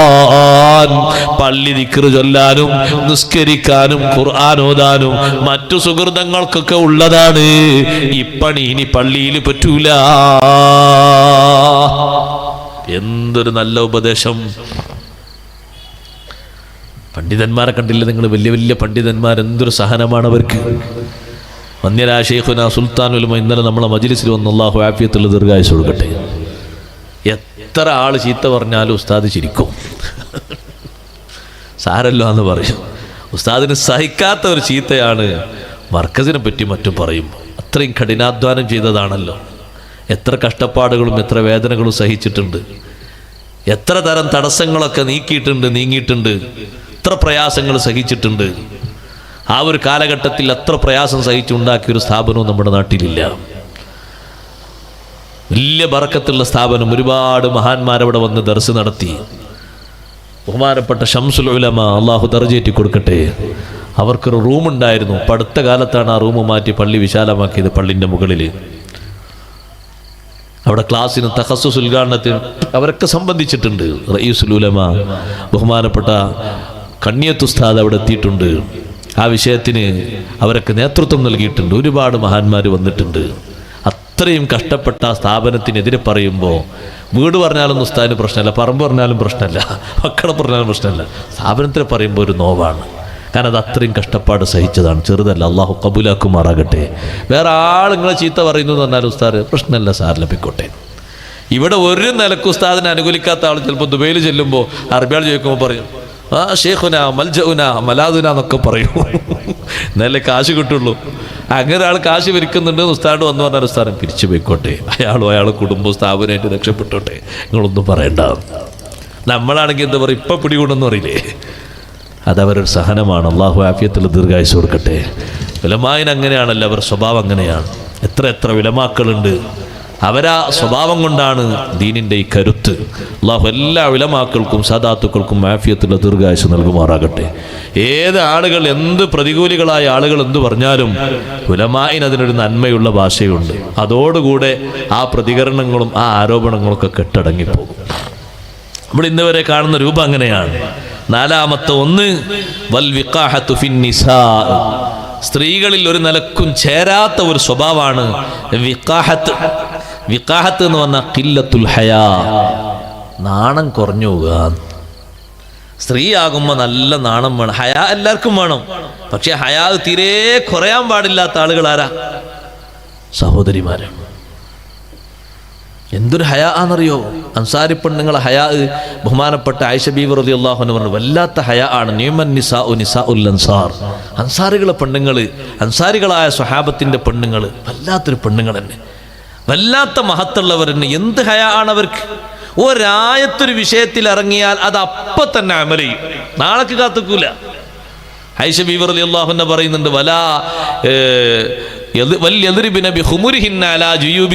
എന്നൊരായത്തിറങ്ങി ഖുർആനിൽ. മുഖമക്കനകളൊക്കെ മാറിന്റെ മേലെ തായോട്ട് താഴ്ത്തിയിടണം. ചിലപ്പോൾ ചില പെണ്ണുങ്ങൾ കാണും മുഖമക്കനെ രണ്ടു കൂട്ടിട്ട് ഇങ്ങനെ ചുറ്റിക്കെട്ടുന്നത് കാണാം, താടി ഒന്നായിട്ട്. അപ്പൊ വേറെ കുറെ ഭാഗങ്ങൾ പൊന്തി നിൽക്കും, അത് തായോട്ട് താഴ്ത്തിയിടാൻ വേണ്ടത്. അവിടെ ഒന്നുകൂടി മറവ് കിട്ടാനാണ് അള്ളാഹു അങ്ങനെ പറഞ്ഞത്. ഒന്ന് മറവ് കിട്ടാൻ, ശരീരത്തിന്റെ പ്രകൃതി അങ്ങനെയാണല്ലോ, ആരും വേറെ ഏതെങ്കിലും കണ്ണോട് നോക്കാതൊക്കെ ഒരു മറവ് കിട്ടാനാണ്. നല്ല ഹയാ വേണം സഹോദരിമാർക്ക്. വാഹനങ്ങളൊക്കെ ഓടിക്കാം, പക്ഷെ ഹയാ ഇല്ലാത്ത വാഹനമൊന്നും ഓടിക്കണ്ട. നല്ല വാഹനമൊക്കെ ഓടിച്ചോട്ടെ, കുഴപ്പമൊന്നുമില്ല, തകരാറൊന്നുമില്ല. ഹയാ ഇല്ലാത്ത രീതിയിലുള്ള വാഹനങ്ങൾ ഓടിക്കലൊന്നും വേണ്ട. നല്ല ഹയാവോട് ജീവിക്കണം. വേറൊരാളോട് സംസാരിക്കുമ്പോൾ അവിടെ ഒരു ഹയാ വേണം. അൻസാരി പെണ്ണുങ്ങൾ ഈ ആയത്തിറങ്ങിയപ്പോൾ പുറത്തിറങ്ങാൻ പേടിച്ചു പോയിന്നാ. കാരണം അവരെ തട്ടൊക്കെ ചെറുതായിരുന്നു. തട്ടത്തിന് വലുപ്പം കൂട്ടാൻ അപ്പുറത്തുനിന്നും ഇപ്പുറത്തുനിന്നും തട്ടം വാങ്ങിയിട്ട് തുന്നിക്കൊടുക്കും. കാരണം തായോട്ട് വലുപ്പമല്ല, ഇവിടെ മാത്രം മറയുന്ന തട്ടായിരുന്നു. ഖുർആൻ എന്ത് പറഞ്ഞു? മുഖമക്കനകളൊക്കെ തായോട്ട് മാറിലേക്ക് താഴ്ത്തിയിടണം. പടച്ചോനെ, ഞങ്ങളെ തട്ടങ്ങൾക്ക് വലുപ്പമല്ലല്ലോ, പുറത്തൊന്നും പോകണമല്ലോ, ആ തട്ടൊന്നും കൂടി തരി. എന്നിട്ട് ഇവിടെ തുന്നിക്കൂട്ടും, മറ്റേ തട്ടം വാങ്ങി ഇവിടെയും തുന്നിക്കൂട്ടും, മാറൊന്നും മറക്കാൻ. നല്ല ഹയാ ഉള്ള സഹോദരിമാർ ഇപ്പോഴും അങ്ങനെ. ഹയാ കുറവുള്ളവർക്ക് അങ്ങനത്തെ തട്ടം കൊണ്ടു കൊടുത്താൽ അവർ പറയും, ഞാൻ ഉമ്മാമൊന്നായിട്ടില്ല എന്ന് പറയും. ഉടനെ പറയും, ഞാൻ ഉമ്മാമൊന്നായിട്ടില്ല, എനിക്ക് ആകെ 1-2 കുട്ടികളായിട്ടുള്ളൂ, നിങ്ങൾ എന്തിനാ ഇമ്മ അതിൽ തട്ടം വാങ്ങി കൊടുക്കുന്നത്, വലിയമാക്കുള്ള തട്ടാണെന്ന് പറയും. പക്ഷേ നല്ല ഹയാ ഉണ്ടോ? നല്ല മറ സ്വീകരിക്കും, ജീവിതത്തിന് നല്ല സൗന്ദര്യം ഉണ്ടാകും, സമ്പർക്കത്തിന് നല്ല സുഖം ഉണ്ടാകും, വിവാഹബന്ധത്തിന് നല്ല ബർക്കത്തുണ്ടാകും. ഹയാ കുറഞ്ഞാൽ എല്ലാ ലെവലിലും കുറവുണ്ടാകും, എല്ലാ ലെവലിലും ബർക്കത്തിന്റെയും കുറവുണ്ടാകും. ഹയാ തീരെ കുറയാൻ പാടില്ല സഹോദരിമാർക്ക്. എല്ലാവർക്കും ഹയാ വേണം. പുരുഷന്മാർക്ക് ഹയാ വേണം. പെൺകുട്ടികളോട് ഞാൻ പറയട്ടെ, വിവാഹപ്രായമെത്തിയവരോടും വിവാഹം കഴിച്ചവരോടും കഴിക്കാനുള്ളവരോടും, ഭർത്താവിന്റെ കൂടെ നിങ്ങൾ വാഹനത്തിൽ സഞ്ചരിച്ചോളൂ, പക്ഷേ വാഹനത്തിന്റെ മേലെ അവരോട് ഇങ്ങനെ സംസാരിച്ചിട്ട് ഇടക്കിടക്ക് ഓരോ ചുംബനൊക്കെ നടത്തി പോകുമ്പോ ഹയാ വല്ലാതെ കുറഞ്ഞു പോകുന്നുണ്ട്. ഇടക്കിടക്ക് ആ രൂപത്തിലുള്ളൊരു സംസാരവും ആ രൂപത്തിലുള്ളൊരു പിടുത്തമല്ലേ, അതിനൊക്കെ ഒരു ഹയായിന്റെ വല്ലാതെ കുറവുണ്ട്. കാരണം ആളുകൾ കാണുമ്പോ മനസ്സിനൊരു വല്ലാത്തൊരു വെറുപ്പാണത്. നിയമം നോക്കുന്ന സമയത്തൊരു പക്ഷേ ഹറാമാണെന്നും പറയാത്ത രൂപത്തിലാണെങ്കിലും സത്യത്തിൽ ഹയായിന് മാന്യതക്കൊരു കുറവാണ്. ഒരു ഉസ്താദ്, നിങ്ങൾ നോക്ക്, ഒരു ഉസ്താദ് അങ്ങാടിയിലൂടെ ഇങ്ങനെ നടക്കുന്നു, നല്ല 1-ാം നമ്പർ തലയൊക്കെ കെട്ടിയിട്ടുണ്ട്. ആ ഉസ്താദ് ഒന്ന് മടക്കി കുത്തിയാൽ ആളുകൾ എന്ത് പറയും? എന്താ ഇപ്പം മൊയിലേര് കാട്ടിയത്, മേലെ നല്ല ഉഷാറാക്കി താഴെ ഫുള്ള് ഫോളാക്കിയല്ലോ എന്ന് പറയും. ഇങ്ങനെ നടക്കുന്നത് മേലൊക്കെ ഉഷാറാക്കിയിട്ട് താഴെ ഓപ്പൺ ആക്കിയല്ലോ എന്ന് പറയും. അതൊരു ഹയായിന്റെ കുറവല്ലേ? അതേപോലത്തെ വലിയൊരു ഉസ്താദ് ഉറുപ്പിന്റെ കടലിൽ വാങ്ങി അങ്ങാടി കൂടെ ഇങ്ങനെ കുറിച്ച് നടന്നാൽ അതൊരു ഹയായിന് കുറവാണ്. കടല വാങ്ങിക്കോട്ടെ, പക്ഷെ വാഹനത്തിൽ കൊണ്ടുപോകുമ്പോൾ അങ്ങനെ തിന്നോട്ടെ, കുഴപ്പമൊന്നുമില്ല. വാഹനത്തിൽ ഇരുന്നിട്ട് അത് പുറത്തിറങ്ങി ഇങ്ങനെ തിന്നുമ്പോൾ വേറെ പ്രശ്നമാണ്. അത് അങ്ങാടിയിൽ വൈകുന്നേരം സാധനം വാങ്ങാൻ പോയ ഒരാള് ഉറുപ്പിയ കടൽ വാങ്ങി തിന്നാൽ അതത്ര പ്രശ്നമല്ല. പക്ഷെ അതൊരു ഉസ്താദ്, ഒരു വലിയ വലിയൊരു മുദരിസൊക്കെ ആകുമ്പോൾ ആള് എന്താ സത്യത്തിൽ ഹറാമുണ്ടോ? ഹറാമും കാര്യങ്ങളൊന്നും ഇല്ലെങ്കിലും ഒരു ഹയാഇനെതിരാണ്, ഒരു മുറുവത്തിന് കുറവാണ്. ഓരോന്നിനൊരു സ്വഭാവമല്ലേ. ഈ പുഴയിലും തോട്ടിലൊക്കെ കുളിക്കുന്നത്, നീന്താനൊക്കെ നല്ല സുഖമാണ്. പക്ഷെ കുളിച്ചിട്ട് അങ്ങനെ തന്നെ നിന്ന് തോത്താന്ന് പറഞ്ഞാൽ വല്ലാത്ത ഹയായിന്റെ കുറവാണ്. ചിലരുണ്ടാകും തോർത്തുന്നതിൻ്റെ ഉള്ളിൽ തന്നെ കഴിച്ചോളാന്നുള്ളത്, അത് തീരെ ഹയായിന് വല്ലാത്ത കുറവാണ്. അപ്പുറത്ത് സഹോദരന്മാരെങ്ങാനും കുളിക്കടവിൽ കുളിക്കുന്നതിന്റെ കാര്യം പറയും വേണ്ട, അത് വലിയ മോശം തന്നെയല്ലേ. അങ്ങനെ ഉണ്ടാകരുത്. വസ്ത്രം നല്ലോണം മറക്കണം, തുണിയൊക്കെ നല്ലോണം എടുക്കണം. ചിലർ തുണിയൊക്കെ എടുക്കും, കുപ്പായിടൂല, കേടൊന്നുമില്ല. പക്ഷെ കുപ്പായിട്ടില്ലെങ്കിലും ആ പ്രത്യേകമായുള്ളൊരു ദ്വാരല്ലേ താഴോട്ട്, അത് കാണിക്കരുത്. ആ ഷറഫാക്കപ്പെട്ടത് മറക്കണ രൂപയിൽ തുണി എടുക്കണം. കാരണം അത് തുറന്നിടുന്ന പറഞ്ഞാൽ ഹയായിൻ്റെ പറ്റ കുറവാണ്. അങ്ങനെ ഹയാ കുറയാൻ പാടില്ല. തുണിയൊക്കെ കൊടുത്തിട്ടുണ്ട് ആള്, പക്ഷെ മറ്റേത് ഓപ്പണാ. അത് ഓപ്പൺ ആകുമ്പോൾ ഒരു ഹയായിൻ്റെ കുറവാണ്. കുപ്പായിട്ടിൽ വലിയ കുഴപ്പമൊന്നുമില്ല. കുപ്പായിട്ട് അത് പുറത്തൊക്കെ ഇറങ്ങുമല്ലോ, വീട്ടിൻ്റെ ഉള്ളിലും പുറത്തൊക്കെ മുറ്റത്തൊക്കെ അല്ല, കുഴപ്പമൊന്നുമില്ല. പക്ഷെ പുറത്തിറങ്ങുന്ന ആ രൂപത്തിലുള്ള സമയത്തും മറക്കേണ്ട ആ ഭാഗം മറക്കേണ്ടത് തന്നെയാണ്. ശീലിക്കുന്നുണ്ടായിരുന്ന ശൈലി അങ്ങനെ തന്നെയാണ്. നമ്മളെ നാട്ടിലുള്ള ഹയായിൻ്റെ ഒരു കുറഞ്ഞ ശൈലിയാണ്. പുറത്തൊന്നും കാണൂല ഈ മടക്കി കുത്തു എന്ന് പറയുന്നത്. നല്ല സുന്നത്തൊക്കെ എടുത്തിട്ടുണ്ടാവും, പക്ഷെ മടക്കി അങ്ങോട്ട് കുത്തിയിട്ട് അക്സാവായത്ത് വരെ എത്തിയിട്ടുണ്ടാകും ചിലപ്പോൾ. അത് അങ്ങേയറ്റം അതൊരു ഹയായിൻ്റെ കുറവാണ്. അങ്ങനെ ഉണ്ടാകാൻ പാടില്ല, ശ്രദ്ധിക്കേണ്ടതാണ്. അങ്ങനെ മടക്കി കുത്താൻ വേണ്ടി തുണി അങ്ങനെ ഒന്നുകൂടി താഴ്ത്തി എടുക്കുമ്പോൾ ചിലപ്പോൾ ശ്രദ്ധിക്കാതെ പോകുമ്പോൾ തുണി അങ്ങനെ താഴോട്ട് പോകുന്നുണ്ടാവും. കാരണം അത് കുത്തണമെങ്കിൽ കുറച്ച് തുണ വേണമല്ലോ. അപ്പം അതിനനുസരിച്ച് താഴോട്ട് ഇറക്കുമ്പോൾ നിരാണിക്ക് താഴെ പോയിട്ടുണ്ടാകും. ഇപ്പം ഒരു കുത്താൻ പറ്റാത്ത നേരാണ്, അതുകൊണ്ട് താഴത്ത് ഇറക്കിട്ടതാ. പക്ഷെ അതങ്ങനെ അടിച്ചു കൊണ്ടുപോകുന്നുണ്ടാവും. മടക്കി കുത്തലൊരു കുറവുള്ള സംഗതി തന്നെയാണ്. സംഗതി മടക്കി കുത്താതിരിക്കാൻ നല്ലത്. പണിക്കാരെ സംബന്ധിച്ചിടത്തോളം അവർക്കതിനൊരു ഡ്രസ്സ് ഉണ്ടാകും. പഴയ കാലത്ത് കണ്ടില്ല നിങ്ങൾ, ഉപ്പാപ്പന്മാരൊക്കെ വലിയ പരിക്കമുണ്ട്. ആ പരിക്കമുണ്ട് മുട്ടൊക്കെ മറയും, അല്ലെങ്കിൽ അതിനനുസരിച്ചൊരു കള്ളിത്തുണി ഉണ്ടാകും. അത് മുട്ടൊക്കെ മറയുന്നതാണ്. മുട്ടുംകാലൊക്കെ മറിഞ്ഞ് അതുകൊണ്ട് പണിക്കളത്തിലുണ്ടാകും, പണിസ്ഥലത്ത്. അത് കഴിഞ്ഞാൽ അവർ നല്ല തുണി എടുത്തിട്ട് ഇതുകൊണ്ട് കുളത്തിലൊന്ന് ശരിക്കൊന്ന് വൃത്തിയാക്കിയിട്ട് അതുകൊണ്ടൊന്ന് കുളിച്ച് അതൊന്ന് വൃത്തിയാക്കി നല്ലോണം അലക്കി അതവിടെ ഇടും. അത് പണിക്കുള്ള വസ്ത്രമാണ്. അങ്ങനെ തന്നെ പണിക്കുള്ള നല്ല പാൻറ്റൊക്കെ ധരിച്ചാൽ മതിയല്ലോ, കുഴപ്പമൊന്നുമില്ലല്ലോ, തകരാറൊന്നുമില്ല. അന്യ ആളുകളുടെ വീട്ടിലൊക്കെ പോകുമ്പോൾ, പണിയെടുക്കാൻ പോകുമ്പോൾ ഇങ്ങനെ മടക്കി കുത്താന്ന് പറഞ്ഞാൽ അതൊക്കെ വളരെ ദുസ്വഭാവമാണ്. കാരണം അവിടെ വേറെ കുറേ ആൾക്കാരൊക്കെ ഉണ്ടാകൂലേ, അതിനൊക്കെ നല്ല മറയുള്ള പാൻറ്റും മറ്റൊക്കെ ധരിക്കാൻ നല്ലത്, നല്ല ഏർപ്പാടാണ്. വേറൊരു ഹയാ ഇല്ലാത്തൊരു പണിയുണ്ട്, അതും കൂടി പറയട്ടെ കൂട്ടത്തിന്, പറഞ്ഞതുകൊണ്ട്. എന്തിനാന്ന് അറിയുന്നത്, ഈ പ്രായപൂർത്തി എത്തിക്കഴിഞ്ഞതിന് ശേഷം ചിലതന്നെ 1-2 കുട്ടികളായവരൊക്കെ ഉണ്ട്. അവരൊക്കെ ഈ അങ്ങാടിയിലും മറ്റൊക്കെ നടക്കുന്നുണ്ട്. ഈ പഴയ കാലത്ത് നമ്മളെ നാട്ടിൽ വിഭാഗത്തിൻ്റെ യൂണിഫോമായിരുന്നത്. ആ ഒരു ട്രൗസർ സംസ്കാരം അത് വളരെ ഹയാ കുറഞ്ഞ ഏർപ്പാടാണ്. വീട്ടിൻ്റെ ഉള്ളിൽ ഒരൊറ്റ ഉമ്മയും മക്കൾക്ക് അങ്ങനെ സമ്മതം കൊടുക്കരുത്. ചെറിയ കുട്ടികളൊക്കെ ഒരു ചെറിയ പ്രായത്തിൽ ധരിക്കും. നന്ന ചെറുപ്പത്തിൽ ഒരു 3-4 വയസ്സ് അപ്പം തന്നെ കുട്ടികൾ പറയും, 5ആവുമ്പോൾ തന്നെ എനിക്ക് പാൻറ്റ് വേണം, മറ്റേ വേണ്ട എന്നൊക്കെ പറയും, കുട്ടികൾ തന്നെ പറയും. അത് കഴിഞ്ഞിട്ടും 5ാം ക്ലാസ്സിലും 10ാം ക്ലാസ്സിലൊക്കെ +2 പഠിക്കുന്ന കുട്ടികൾ അവർ വരാന്തയിലൊക്കെ ഇരിക്കുകയാണ്. ആരെങ്കിലും വരുമ്പോൾ ഒരാൾ വന്ന് നോക്കുമ്പോൾ ഈ കുട്ടീനെ കണ്ടിട്ട് ഇങ്ങോട്ടാ വന്നപ്പോൾ അസ്സലാമു അലൈക്കും, ഞാൻ പിന്നെ വരാം, തിരിച്ചു പോവാണ്. കാരണം ഈ നിക്കറിലാണ് ആ കുട്ടിയെ കാണുന്നത്. +2 പഠിക്കുന്ന ആ കുട്ടി ധരിച്ചിരിക്കുന്ന ഈ നിക്കറിലാണ്, ഈ ഒരു വേഷത്തിലാണ്, വീട്ടിൻ്റെ ഉള്ളിലൊക്കെ നടക്കുന്ന ആ വേഷത്തിലാണ്. അത് വല്ലാത്തൊരു ബറക്കത്തിൻ്റെ കുറവാണ്, ഹയാവിൻ്റെ പറ്റക്കുറവാണ്. ആ ഒരു ശീലി സ്വീകരിക്കുന്നതിൽ മാറും. അത് നമ്മുടെ സ്വഭാവമല്ല, പാശ്ചാത്യ സ്വഭാവം കടമെടുത്ത് വന്നുകൊണ്ടിരിക്കുകയാണ് നമ്മുടെ നാട്ടിൽ. അള്ളാഹു കാത്തു രക്ഷിക്കട്ടെ. മക്കളിൽ ആ സ്വഭാവം പകർത്തി കൊടുക്കരുത്. രാത്രി കിടക്കുമ്പോഴാണെങ്കിലും അത്തരത്തിലൊരു നിക്കറിട്ടിട്ടല്ല കുട്ടികളെ കിടത്തേണ്ടത്. നല്ല പൂർണ്ണമായി ലൂസുള്ള, ഫിറ്റാകാതെ ലൂസുള്ള നല്ലൊരു പാൻറ്റ്, ആ പാൻറ്റ് ധരിപ്പിച്ചിട്ടാണ് കുട്ടികളെ കിടത്തേണ്ടത്. ഈ ചെറിയ നിക്കർ ഇട്ടിട്ടാണ് +2കാരൻ കിടക്കുന്നത്. രാവിലെ പിന്നെ അത് എണീറ്റിട്ടാണ് മുറ്റത്തേക്ക് പല്ല് തേക്കാൻ വരുന്നത് ഈ നിക്കർ ഇട്ടിട്ട്. അത് വലിയൊരു മോശമുള്ള സംഗതിയാണ്. അങ്ങനെ പുറത്തും അങ്ങനെ ബൈക്കിൽ യാത്ര ചെയ്യുന്നവരുണ്ട്, മുന്നിലും ബാക്കിലൊക്കെ. വളരെ ചീപ്പായ ഏർപ്പാടാണത്. ആ ഒരു സ്വഭാവം മുസ്ലിമിൻ്റെ സംസ്കാരത്തോട് യോജിച്ചതല്ല, വളരെ നാണം കുറഞ്ഞ സ്വഭാവമാണ്. അത് മാറ്റിയെടുക്കേണ്ട സ്വഭാവം തന്നെയാണ്. സഹോദരിമാരോടും പ്രത്യേകിച്ച് ആ കാര്യം ഓർമ്മപ്പെടുത്തുന്നു. അല്ലാഹു തആല പഠിപ്പിക്കുന്ന മറ്റൊരു ദുസ്വഭാവമുണ്ട് ഈ ആയത്തിന്റെ വാക്കിയിൽ തന്നെ.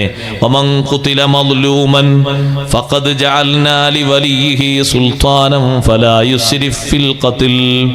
ആരെങ്കിലും മർദ്ദിതനായി കൊല ചെയ്യപ്പെട്ടാൽ ഫഖദ് ജഅൽനാ ലിവലിയിഹി, അവന്റെ സംരക്ഷകന്, അവന്റെ ഉടമസ്ഥന് നമ്മൾ നിശ്ചയിച്ചിട്ടുണ്ട് സുൽത്താനൊരു അധികാരം. ഇസ്ലാമിക കോടതിയിൽ കൊലപാതകം നടത്തിയ ആളെ കിട്ടിയാൽ ശിക്ഷ കൊടുക്കാൻ ഉത്തരവുണ്ട്. ആ ശിക്ഷ നടപ്പിലാക്കാൻ അതിലേറ്റവും വലിയ ഉത്തരവാദിത്തമുള്ള ആളാണ്, ആ വിഷയത്തിന് സമ്മതിക്കേണ്ട ആളാണ് മഖ്തൂലിന്റെ ആളുകൾ, കൊല ചെയ്യപ്പെട്ടു പോയ ആളുകളുടെ കുടുംബക്കാര്. അവരാണ് കാര്യത്തിൽ തീരുമാനമെടുക്കേണ്ടത്. കോടതി അവരെ വിളിപ്പിക്കും. വിളിപ്പിക്കുമ്പോൾ ഒരു പക്ഷേ അവര് വിട്ടുവീഴ്ചക്ക് തയ്യാറില്ലെങ്കിൽ ഈ മനുഷ്യനെ കൊലപാതകം ചെയ്യാൻ, കൊലക്ക് ശിക്ഷയായിട്ട് പകരം ശിക്ഷ കൊടുക്കാൻ കോടതി ഉത്തരവിടും.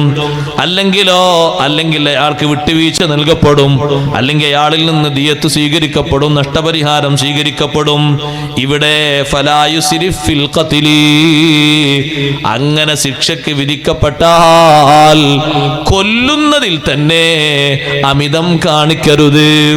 കൊല്ലുന്നതിൽ തന്നെ അമിതം കാണിക്കരുത്, ഇസ്രാഫ് കാണിക്കരുത്. അയാളെ കൊല്ലാൻ വിധിക്കപ്പെട്ടു, ഇനി അയാളെ കൊന്നിട്ട് അയാളെ ശരീരം മുഴുവനും നുറുനുറുങ്ങാക്കണം. സുബ്ഹാനല്ലാഹ്, പാടില്ല. ശിക്ഷ കിട്ടിയാൽ തന്നെ ആ ശിക്ഷയിൽ അമിതം ചെയ്യരുത്. കൊല്ലൽ ജായിസായ ചില വസ്തുക്കളുണ്ട്. ആ വസ്തുക്കളെ കൊല്ലുമ്പോൾ തന്നെ സഹോദരങ്ങളെ അതിനെ പഞ്ഞിയാക്കിയിട്ട് പഞ്ഞിയാക്കരുത്. ഉദാഹരണമായി പറയട്ടെ, ഒരു പല്ലിയെ കൊല്ലൽ സുന്നത്തല്ലേ? ആ പല്ലിയെ കൊന്നിട്ട് കുത്തി ചതക്കരുത്. അങ്ങനെയുള്ള ചില വസ്തുക്കളുണ്ട്, ചില സാധനങ്ങളുണ്ട്. ഇപ്പൊ കടിക്കുന്ന നായ, ആ നായനെ കൊല്ലാൻ ഇസ്ലാം അനുവാദം നൽകുന്നുണ്ട്. പലർക്കും അതുകൊണ്ട് ഇടങ്ങേറുണ്ടാകും, ബുദ്ധിമുട്ടുണ്ടാകും. കടിക്കുന്ന നായാണ്, വെറുതെ വാലാട്ടി പോകുന്ന, നമ്മളെ കാണുമ്പോ ബഹുമാനത്തോടെ വാലൊന്നും അടങ്ങി വെക്കുന്ന നായയല്ല, കടിക്കുന്ന നായയാണ്. ചിലത് കടിക്കൂല, കൊരക്കുക മാത്രമേ ഉള്ളൂ. കടിക്കുന്ന നായക്ക് അതിനെ കൊല്ലൽ ഇസ്ലാം അനുവദിച്ചിട്ടുണ്ട്. അതിനെ കൊന്നാലും അതിന്റെ കാല് തച്ചുടച്ച് പഞ്ഞിയാക്കരുത്. അതിന്റെ ശരീരം കീറിമുറിച്ച് ഇടങ്ങേറാക്കരുത്, വിഷമത്തിലാക്കരുത്. ഏതെങ്കിലും ഒരു വസ്തുവിനെ കൊല്ലാൻ ഉത്തരവിട്ടാലും അതിനെ കൊല്ലുന്നത് നല്ല രീതിയിലാകണം. അഷ്റഫുൽ ഖൽഖ് സ്വല്ലല്ലാഹു അലൈഹി വസല്ലം തങ്ങൾ പഠിപ്പിച്ചു, ഇന്നല്ലാഹ കതബൽ ഇഹ്സാന ഫീ കുല്ലി ശൈഇ, എല്ലാ വസ്തുക്കളിലും അല്ലാഹു തആല നന്മ തീരുമാനിച്ചിട്ടുണ്ട്, ഗുണം ചെയ്യണമെന്ന് തീരുമാനിച്ചിട്ടുണ്ട്. ഫൈദാ ഖതൽതും, ഏതെങ്കിലും ഒന്നിനെ നിങ്ങൾ കൊല്ലുകയാണോ, ഫഅഹ്സിനുൽ ഖിത്ല, കൊല്ലുന്നത് നന്നാക്കണം, നല്ല ശൈലിയിലാകണം, രൂപവൈകൃതം ചെയ്യരുത്, അതിനെ തുന്നം ഭിന്നമാക്കരുത്. വഇദാ ദബഹതും ഫഅഹ്സിനുൽ ദിബ്ഹ, ഒരു മൃഗത്തെ അറുക്കുകയാണെങ്കിലും അതിനൊരു നല്ല ശൈലിയുണ്ട്, നല്ല ശൈലിയിൽ അറുക്കണം.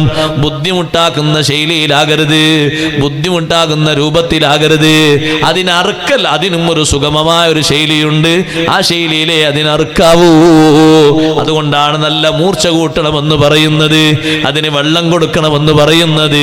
പിടിക്കുന്നതും കിടക്കുന്നതും പിടിക്കുന്നതും ഒക്കെ നല്ല രൂപത്തിലും ഭാവത്തിലും ആകണമെന്ന് പറയുന്നത്, കാര്യങ്ങൾ എളുപ്പത്തിൽ നടത്തണമെന്ന് പറയുന്നത്. ആ ജീവിയെ തന്നെ രണ്ട് കാലും കെട്ടിയിട്ടിട്ട് അതിന്റെ തലക്കൊരു അടി അടിച്ചാൽ അതുകൊണ്ടും അതിനെ കൊന്നുകളയാം. പക്ഷേ അങ്ങനെ പറ്റൂല. ആടിന്റെ തലക്ക് മർമ്മം നോക്കിയൊരടിച്ചാൽ, പോത്തിന്റെ തലക്ക് മർമ്മം നോക്കിയൊരടിച്ചാൽ അത് കാല് പടഞ്ഞവിടെ കിടക്കും, അതോടുകൂടെ അതിന്റെ പണി തീരും. അങ്ങനെ കൊല്ലാൻ പാടില്ല, അങ്ങനെ വിഷമിപ്പിക്കാനും വേദനിപ്പിക്കാനും പാടില്ല. അതൊരു അറവായിട്ട് സ്വീകരിക്കപ്പെടുകയുമില്ല. അറുക്കേണ്ട രൂപഭാവങ്ങളിൽ തന്നെ അതിനെ അറുക്കണം, അറവ് നന്നാക്കണം. ഒരാളെ കൊല്ലാൻ ഉത്തരവിട്ടാൽ കോടതി അയാളെ കൊന്നു എന്ന് കരുതുക.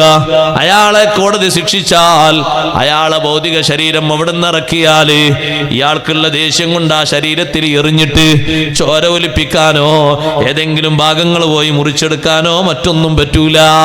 ശിക്ഷ എങ്ങനെയാണോ വിധിച്ചത്, എങ്ങനെയാണോ അയാൾ ഇങ്ങോട്ട് ശിക്ഷിച്ചത്, പകരം അങ്ങനെയാണല്ലോ ഇസ്ലാമിന്റെ ശിക്ഷയും. ഇസ്ലാം പറയുന്ന ഖിസാസ് എങ്ങനെയാണ്? അതേ ആ ഖിസാസിനെക്കാളും അപ്പുറം അഫൂ കൊടുക്കാൻ കഴിയോ? ഫലാ യുസ്രിഫ് ഫിൽ ഖത്ൽ, കൊല്ലുന്നത് കൊണ്ട് തീവ്രത കാണിക്കരുത് എന്ന ആയത്തിന് മഹാന്മാര് തഫ്സീർ ചെയ്തപ്പോ ഏറ്റവും നല്ല ശൈലി വിട്ടുവീഴ്ച ചെയ്യലാണ്. വിട്ടുവീഴ്ച ചെയ്യുന്നതിലൂടെ വിട്ടുവീഴ്ച ചെയ്യുന്ന ആൾക്കും കൊല ചെയ്യപ്പെട്ടു പോയ ആൾക്കും അല്ലാഹ് വലിയ മാപ്പ് കൊടുക്കുന്നു. ഇന്നഹു കാന മൻസൂറാ, അല്ലാഹ് വലിയ സഹായം നൽകുന്നവനാണ്. ഇന്നഹു, ഈ കൊല ചെയ്യപ്പെട്ടു പോയ ആൾക്ക് പകരം വന്ന വലിയില്ലേ, ഉത്തരവാദിത്തം ഏറ്റെടുത്ത ആളില്ലേ, കാന മൻസൂറാ, മൻസൂറാ, അയാൾ സഹായിക്കപ്പെടുന്ന ആളാണ്. അതുകൊണ്ടാണല്ലോ എത്രയോ നല്ല മനുഷ്യന്മാര് എന്റെ മോനെ കൊന്നു ശരിയാണ്, ഇനി അയാളെ കുടുംബവും അനാഥമാകണ്ട, ഞാനങ്ങ് വിട്ടുകൊടുക്കട്ടെ, ഞാനങ്ങ് പൊരുത്തപ്പെട്ടു കൊടുക്കട്ടെ. ആ ഒരു വിട്ടുവീഴ്ചയുടെ ശൈലി ഖുർആൻ അതിനെ പറ്റി പറയുന്നത് അത് ഏറ്റവും നല്ല ശൈലിയാണെന്നാണ്. യാ അയ്യുഹല്ലദീന ആമനൂ കുതിബ അലൈക്കുമുൽ ഖിസാസു ഫിൽ ഖത്ലാ, കൊലപാതകം നടത്തപ്പെടുന്നവരിൽ നിങ്ങൾക്ക് പ്രതികാരം നിശ്ചയിക്കപ്പെട്ടിരിക്കുന്നു എന്ന ആയത്തിന്റെ അവസാനം അല്ലാഹു പഠിപ്പിക്കുന്നു, ഫമൻ ഉഫിയ ലഹു മിൻ അഖീഹി ശൈഉൻ ഫത്തിബഉൻ ബിൽ മഅറൂഫി വഅദാഉൻ ഇലൈഹി ബിഇഹ്സാൻ. തിരിച്ചു കൊല്ലണ്ട, വിട്ടുവീഴ്ച ചെയ്തു കൊടുത്തു.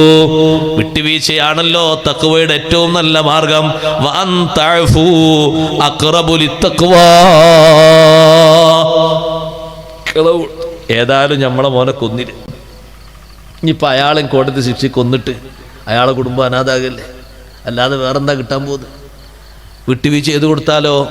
വിട്ടുവീഴ്ച ചെയ്തു കൊടുത്താൽ അഖ്റബുൽ തഖ്വാ, അയാൾ തഖ്വയിലേക്ക് കൂടുതൽ അടുക്കുകയാണ്. അല്ലാഹു തആല അയാൾ ആ മനസ്സിന് കൂടുതൽ കൂടുതൽ ആത്മീയമായ പുരോഗതി നൽകുകയാണ്, അയാളെ അമലുകൾക്ക് കൂടുതൽ സ്വീകാര്യത നൽകുകയാണ്. അത് ചെറിയൊരു കാര്യമല്ല, വലിയൊരു കാര്യമാണ്. പുറത്തു കൊടുക്കാൻ കഴിയാന്ന് പറഞ്ഞാൽ ആഖിറത്തിലുണ്ടല്ലോ അങ്ങനെ മാപ്പ് കൊടുക്കാൻ കഴിയുന്ന ആളുകൾക്ക് അല്ലാഹു തആല കൊടുക്കുന്നൊരു സ്വഭാവം, തീവ്രമായൊരു സ്വഭാവമായിരുന്നു പഴയ കാലത്തൊക്കെ. ജാഹിലിയ കാലഘട്ടത്തിൽ ഒരാളെ ഏതെങ്കിലും കുടുംബത്തിൽ ഒരാളെ കൊന്നാൽ പകരം ആ കുടുംബത്തിൽ ഏറ്റവും ആരോഗ്യമുള്ള ആളെ നോക്കിയിട്ട് മറ്റൊരു കൊല്ലും. അതതിന് പരിഹാരമല്ല. കൊന്ന ആളുകൾക്ക് ശിക്ഷ കൊടുക്കുന്നത് കൊലപാതകം നിർത്താനുള്ള പരിഹാരം തന്നെയാണ്. അങ്ങനെയല്ലേ അന്ന് കൊലപാതകങ്ങളൊക്കെ നിർത്തിയത്? തുടർന്നുകൊണ്ടിരിക്കുന്ന അങ്ങനത്തെ ഒരു പരിഹാരാവസ്ഥ ഇല്ലാത്തത് കൊണ്ടാണ്. അതങ്ങനെ തുടർന്നുകൊണ്ടിരിക്കും. മറ്റൊരണ്ട് ഇറങ്ങട്ടെ ഒല കൊല്ലണം, വെലുങ്ങണ്ട് ഇറങ്ങട്ടെ ഒല കൊല്ലണം, ഈ ചിന്ത ആളുകൾക്ക് ഉണ്ടാകുക. അന്നത്തെ രൂപം അങ്ങനെ ആയിരുന്നു. ഒരാളെ കൊന്നു കഴിഞ്ഞാൽ ആ കുടുംബത്തിൽ ഏറ്റവും നല്ല ഗഡ്സുള്ള ആളാരാ നോക്കിയിട്ട് അവിടെ അങ്ങോട്ട് കൊല്ലും. അതാണ് അല്ലാഹുവിടെ പറഞ്ഞ ഫലാ യുസ്രിഫ് ഫിൽ ഖത്ൽ, പകരം കൊല്ലുന്നതിൽ അമിതം കാണിക്കരുത്. ആരാണോ കാത്തില് അവനാണ് ശിക്ഷ കിട്ടേണ്ടത്. വേറൊരു നിരപരാധി ആ വിഷയത്തിൽ കൊല്ലരുത്. വേറൊരു ടീമിനുള്ള സ്വഭാവം എന്താണെന്നറിയോ? ഏതെങ്കിലും കുടുംബത്തിലെ ശ്രേഷ്ഠരായ ആളുകളെ ലക്ഷ്യം വെച്ചവർ പോയാൽ ഒരാളെ മാത്രമാക്കൂല, ഒരു കുടുംബത്തിലെ ഏകദേശം പകുതിയോളം ആളുകളെ കൊന്ന് പ്രതികാരം തീർക്കുന്നൊരു സ്വഭാവം അന്നുണ്ടായിരുന്നു. ഒരാളെ കൊന്നതിന് ഏകദേശം ഒരു 10-25 ആളുകളെ മൊത്തം കൊണ്ട് കൊല്ലുക. സുബ്ഹാനല്ലാഹ്, അത് പാടില്ല, അത് അനീതിയാണ്, അമിതമാണ്. ചെയ്യുന്നത് ശിക്ഷയാണെങ്കിലും ശിക്ഷയിലുമുണ്ടൊരു നീതി, അതിലും അമിതം പാടില്ല. ആ ഒരു കാര്യത്തിലും അമിതമാക്കാൻ പാടില്ല, ഇസ്രാഫ് പാടില്ല. നമ്മളോട് ഇവിടെയും കൽപ്പിക്കുന്നത് ഇസ്രാഫിന്റെ വിഷയമാണ്. ശിക്ഷ പകരം കൊടുക്കുന്നിടത്ത് വരെ ഇസ്രാഫ് പാടില്ല. നിന്നെ ഒരാൾ അടിച്ചു, ഒരടിയാണ് അടിച്ചത്. എങ്ങോട്ടാ അടിച്ചത്? നിന്റെ മുഖത്തേക്ക് നോക്കി ഒരു അടിയടിച്ചു. ഇസ്ലാം അതിന് പകരം നിനക്ക് അവകാശം തരുന്നുണ്ട്, ജായിസായ അവസ്ഥയുണ്ട്. പകരം നീ ഒരു അടിയടിക്കാം. 2 എണ്ണം പറ്റുമോ? 2 എണ്ണം പറ്റൂല. അപ്പുറത്തും ഇപ്പുറത്തുള്ള കവളിന് കൊടുക്കാൻ പറ്റുമോ? അതും പറ്റൂല. അത് അമിതമായി പോയി. ഒരാൾ നിന്നെ ചീത്ത വിളിച്ചാൽ ഖിസാസ് എന്ന നിലക്ക് ജായിസാണ്, സുന്നത്തല്ല. നീ അങ്ങോട്ട് ചീത്ത വിളിച്ചോ, പകരം അയാളെ ചീത്തക്ക് പകരം തുരുതുരാ ചീത്ത പറ്റൂല. അയാളെ നിന്നെ പറഞ്ഞ ചീത്തക്ക് പകരം അയാളെ വാപ്പാനെ പറയാൻ പറ്റൂല, ഉമ്മാനെ പറയാൻ പറ്റൂല. അതൊക്കെ അമിതമായി പോയി. അമിതമായ രൂപം സ്വീകരിക്കരുത്. പാകത്തിലെ എവിടെ പറ്റുകയുള്ളൂ. അതെ, അന്നത്തെ കാലത്ത് ഏതെങ്കിലും കുടുംബത്തിന് നല്ല അന്തസ്സുള്ള കുടുംബത്തിൽ ഒരാളെയാണ് കൊന്നതെങ്കിൽ കൊല നടത്തിയ ആളെ കൊണ്ടുപോയിട്ട് ശരീരത്തിന്റെ ഭാഗങ്ങൾ മുഴുവനും മുറിച്ച് കഷ്ണം കഷ്ണമാക്കി ആ കുടുംബത്തിന്റെ തറവാട്ടിന്റെ മുറ്റത്ത് കൊണ്ടുവന്നിടുന്ന സ്വഭാവം ജാഹിലിയ കാലഘട്ടത്തിൽ ഉണ്ടായിരുന്നു. ഇതൊക്കെ നിർത്തലാക്കിയതാണ് ഈ ഒരു വാക്കിലൂടെ. ഫലാ യുസ്രിഫ് ഫിൽ ഖത്ൽ, പകരം നടത്തുന്ന കൊലപാതകത്തിൽ തീവ്രമായ ഒരു സ്വഭാവമോ അമിതമായ ഒരു ശൈലിയോ സ്വീകരിച്ചുകൂടാ. വിട്ടുവീഴ്ച കൊടുക്കലും പകരം നഷ്ടപരിഹാരം കൊടുക്കലും അതാണ് ഏറ്റവും നല്ലത്. മനുഷ്യന്മാരില് ഏറ്റവും വെറുപ്പുള്ള ആള് ഈമാൻ, ജനങ്ങളെ ഏറ്റവും വെറുപ്പിച്ചവര് ഈമാനുള്ള മുഅ്മിനീങ്ങളെ കൊന്നൊടുക്കിയവരാണ്. മുഅ്മിനീങ്ങളോട് വല്ലാത്ത ദേഷ്യം, ഈമാനുള്ളവരോട് വല്ലാത്ത ദേഷ്യം. എന്തിന്? അവരെ ഈമാനിന്റെ നിഷ്ഠയുടെ പേരിൽ, അവരെ കടകളഞ്ഞ ആദർശത്തിന്റെ പേരിൽ അവരെ കൊല്ലാകൊല നടത്തുന്നവരാണ് ജനങ്ങളിൽ ഏറ്റവും വെറുപ്പുള്ള ആളെന്ന് സയ്യിദുനാ റസൂലുള്ളാഹി സ്വല്ലല്ലാഹു അലൈഹി വസല്ലം തങ്ങൾ പഠിപ്പിക്കുന്നു. അതുകൊണ്ടല്ലേ കരുതിക്കൂട്ടി യാതൊരു കാരണവുമില്ലാതെ മുഅ്മിനായ മനുഷ്യനെ ബോധപൂർവം കൊന്നാൽ ഫജസാഉഹു ജഹന്നമു ഖാലിദൻ ഫിഹാ വഗളിബല്ലാഹു അലൈഹി വലഅനഹു വഅദ്ദ ലഹു അദാബൻ നളീമാ. ഒരു മുഅ്മിനിനെ ബോധപൂർവം കൊന്നാൽ അതിനുള്ള ജസാ ജഹന്നമാണ്. ഖാലിദൻ ഫീഹാ, അതിൽ കാലകാലം താമസിക്കേണ്ടി വരും. ആ കൊന്നവൻ പിന്നെയും ന്യായീകരിക്കുകയാണ്. കൊന്നത് പ്രശ്നമല്ല അവന്റെ അടുത്ത്, എന്നോ കൊന്നുപോകേണ്ടതാണ് അവന്റെ കാഴ്ചപ്പാട്. അബദ്ധം സംഭവിച്ചതല്ല, മുതഅമ്മിദൻ, മനഃപൂർവമാണ്, കരുതിക്കൂട്ടി പ്ലാനൊക്കെ ചെയ്തിട്ടാണ്. അവന് ജഹന്നമാണ് പകരം. വഗളിബല്ലാഹു അലൈഹി, അവന് അല്ലാഹുവിന്റെ ഗളബുണ്ട്. വലഅനഹു, അല്ലാഹുവിന്റെ ലഅനത്തുണ്ട്. വഅദ്ദ ലഹു അദാബൻ നളീം, വലിയ ശിക്ഷയാണ് അല്ലാഹു തആല അവന് ഒരുക്കി വെച്ചിരിക്കുന്നത്, ചെറിയ ശിക്ഷയല്ല. ദുനിയാവിലെ മൊത്തം കാര്യങ്ങൾ എടുത്തു നീക്കുന്നത്, ദുനിയാവിന്റെ മൊത്തം സമ്പൽ സമൃദ്ധി മൊത്തം എടുത്തു നീക്കുന്നത് അഹ്വനു അലല്ലാഹി മിൻ ദമി സഫകിൻ ബിഗൈരി ഹഖിൻ, ഒരു മനുഷ്യന്റെ രക്തം ചീറ്റുന്നതിനേക്കാളും നിസ്സാരമാണ്. ഈ ദുനിയാവ് എത്ര വലുപ്പുണ്ട്, ഇത് മൊത്തം എടുത്തു നീക്കുക എന്നുള്ളതാണ് ഒരു മുഅ്മിനായ മനുഷ്യന്റെ രക്തം ചീറ്റുന്നതിനേക്കാളും നിസ്സാരമായ വിഷയം. അതുകൊണ്ടൊരു മുഅ്മിനായ മനുഷ്യന്റെ രക്തം ചീറ്റാൻ, പകരം കൊടുക്കാൻ ഇസ്ലാം വിധിച്ചാൽ തന്നെ തീവ്രമായൊരു സ്വഭാവവും സ്വീകരിക്കരുത്. കൂട്ടത്തിലൊരു കാര്യം കൂടി ഞാൻ പറയട്ടെ. ഏതെങ്കിലും ഒരു ഭാഗത്തുനിന്ന് പ്രതിയായിട്ട് ഒരാളെ കിട്ടിയാൽ, ഉദാഹരണമായി പറയട്ടെ, ഒരു കള്ളനെ കിട്ടിയാൽ, അല്ലെങ്കിൽ അത്തരത്തിലൊരാളെ കിട്ടിയാൽ, നമ്മൾ മുഴുവനും അടിപടിക്കേണ്ടതും ഇടിപടിക്കേണ്ടതും മുഴുവൻ പ്രഹരങ്ങൾ നൽകേണ്ടതും അയാളെ ശരീരത്തിൽ നമുക്ക് എന്ത് അവകാശമുണ്ട്? നമ്മൾ ഓരോരുത്തർക്കും എന്ത് അവകാശമുണ്ട്? ഒരു നാട്ടിൽ അങ്ങനെ ഒരാളെ പിടിച്ച് എല്ലാവരും കൂടി അങ്ങോട്ട് തച്ചാ പിന്നെ എന്തായിരിക്കും അവസ്ഥ? അതിന് പറ്റുന്ന ആളുകളെ കയ്യിലേക്ക് ഏൽപ്പിക്കണം. അതിന് നമ്മളെ ഞാൻ എന്താ അറിയോ, അത് ഒരു സോൾവ് ആക്കി കൊടുക്കാനുള്ളതൊക്കെ ഇവിടുന്ന് കൊടുക്കാൻ നമ്മൾ അങ്ങനെ വിചാരിച്ച് ഭാവിച്ച് അങ്ങ് കൊടുത്താൽ മതി. നമുക്ക് കുറ്റമൊന്നുമില്ല. അവിടെ പോയി എത്തി നോക്കേണ്ട ആവശ്യം നമുക്കില്ലല്ലോ. അവർ ചെയ്തോളൂന്നുള്ള വിശ്വാസമല്ലേ നമുക്കുള്ളൂ. ചെയ്യുന്നുണ്ടോ ഇല്ലേ എന്ന് അന്വേഷിക്കേണ്ട ആവശ്യമില്ല, നമ്മൾ കടമേൽപ്പിച്ചില്ല. പക്ഷെ പകരം എന്ത് ചെയ്യും? ഏകദേശമൊക്കെ ഒരു 3/4 ഭാഗത്തുള്ള ജീവൻ കൊടുത്ത് പകുതിയെ കളഞ്ഞ് ഒരു 1/4 ഭാഗ ജീവിതം ബാക്കി ഉണ്ടാവും. നടക്കാനൊന്നും കഴിയുന്നുണ്ടാവില്ല. എന്നിട്ട് ബാക്കിയുള്ള കൊണ്ടുപോകാൻ പറയും. അത് ക്രൂരതയാണ്, ചെയ്യാൻ പാടില്ല. നിങ്ങളെ മുന്നിൽ പലപ്പോഴും ഫിത്ന ഉണ്ടാക്കുന്ന ഒരു എലി, ആ എലിയാണ് മുന്നിൽ ചത്ത് കിടക്കുന്നതെങ്കിലും ആ എലിയോടുള്ള ദേഷ്യം കാരണം അതിൻ്റെ ശരീരം എങ്ങനെ അറുത്ത് ചീന്തി മറിച്ച് പൊളിച്ച് പാടില്ല. അതിനെ എങ്ങോട്ടെങ്കിലും ഒന്ന് ഉപേക്ഷിക്കണം, അല്ലെങ്കിൽ ഒരു കൊടി കുഴിച്ചിട്ട് നല്ലോണം ആയത്തിൽ അങ്ങോട്ട് തള്ളണം. എന്നാ പിന്നെ മറ്റു ദുർഗന്ധ വാസനകളോ വേറെ ഏതെങ്കിലും ദുരന്തങ്ങളോ ഇടങ്ങേറൊന്നും ഉണ്ടാകൂല. അങ്ങനെയാണ് ഇതിൻ്റെ ശൈലി. അഷ്റഫുൽ ഖൽഖ് സ്വല്ലല്ലാഹു അലൈഹി വസല്ലം തങ്ങൾ ശിക്ഷ നടത്തിയ ആളുകളെ ഒരിക്കലും രൂപവൈകൃതം ചെയ്യാൻ പാടില്ല. നിങ്ങൾ ഒരാളെ, ഒരു ശത്രുവിനെ പ്രതിരോധം എന്ന നിലക്ക് ചെറുത്ത് തോൽപ്പിച്ചാലും അയാൾ ആ ശരീരം എന്ന അർത്ഥത്തിൽ അതിന് ബഹുമാനമുണ്ട്.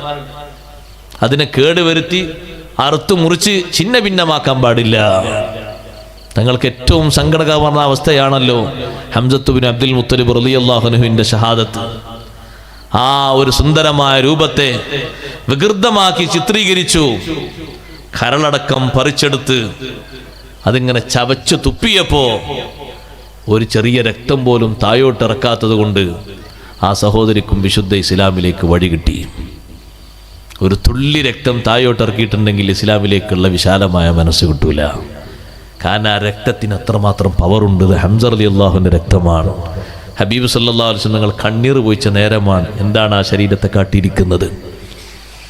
തങ്ങൾ ഏറ്റവും വലിയ നിർദ്ദേശമാണ്, ശത്രുക്കൾ മുന്നിൽ വന്നാലും അവരെ നിങ്ങൾക്ക് കീഴ്പ്പെട്ട് കിട്ടിയാലും ഒരിക്കലും ക്രൂരത ചെയ്യരുത്. ഉസാമ റളിയല്ലാഹു അൻഹു പറഞ്ഞില്ലേ, ഞാൻ എൻ്റെ ജീവിതത്തിൽ ഏറ്റവും പേടിച്ച രംഗമുണ്ട്. ഒരു ഭാഗത്തേക്ക് ഞങ്ങളെ നിബിധങ്ങൾ വിട്ടു ശത്രുക്കളെ ചെറുക്കാൻ.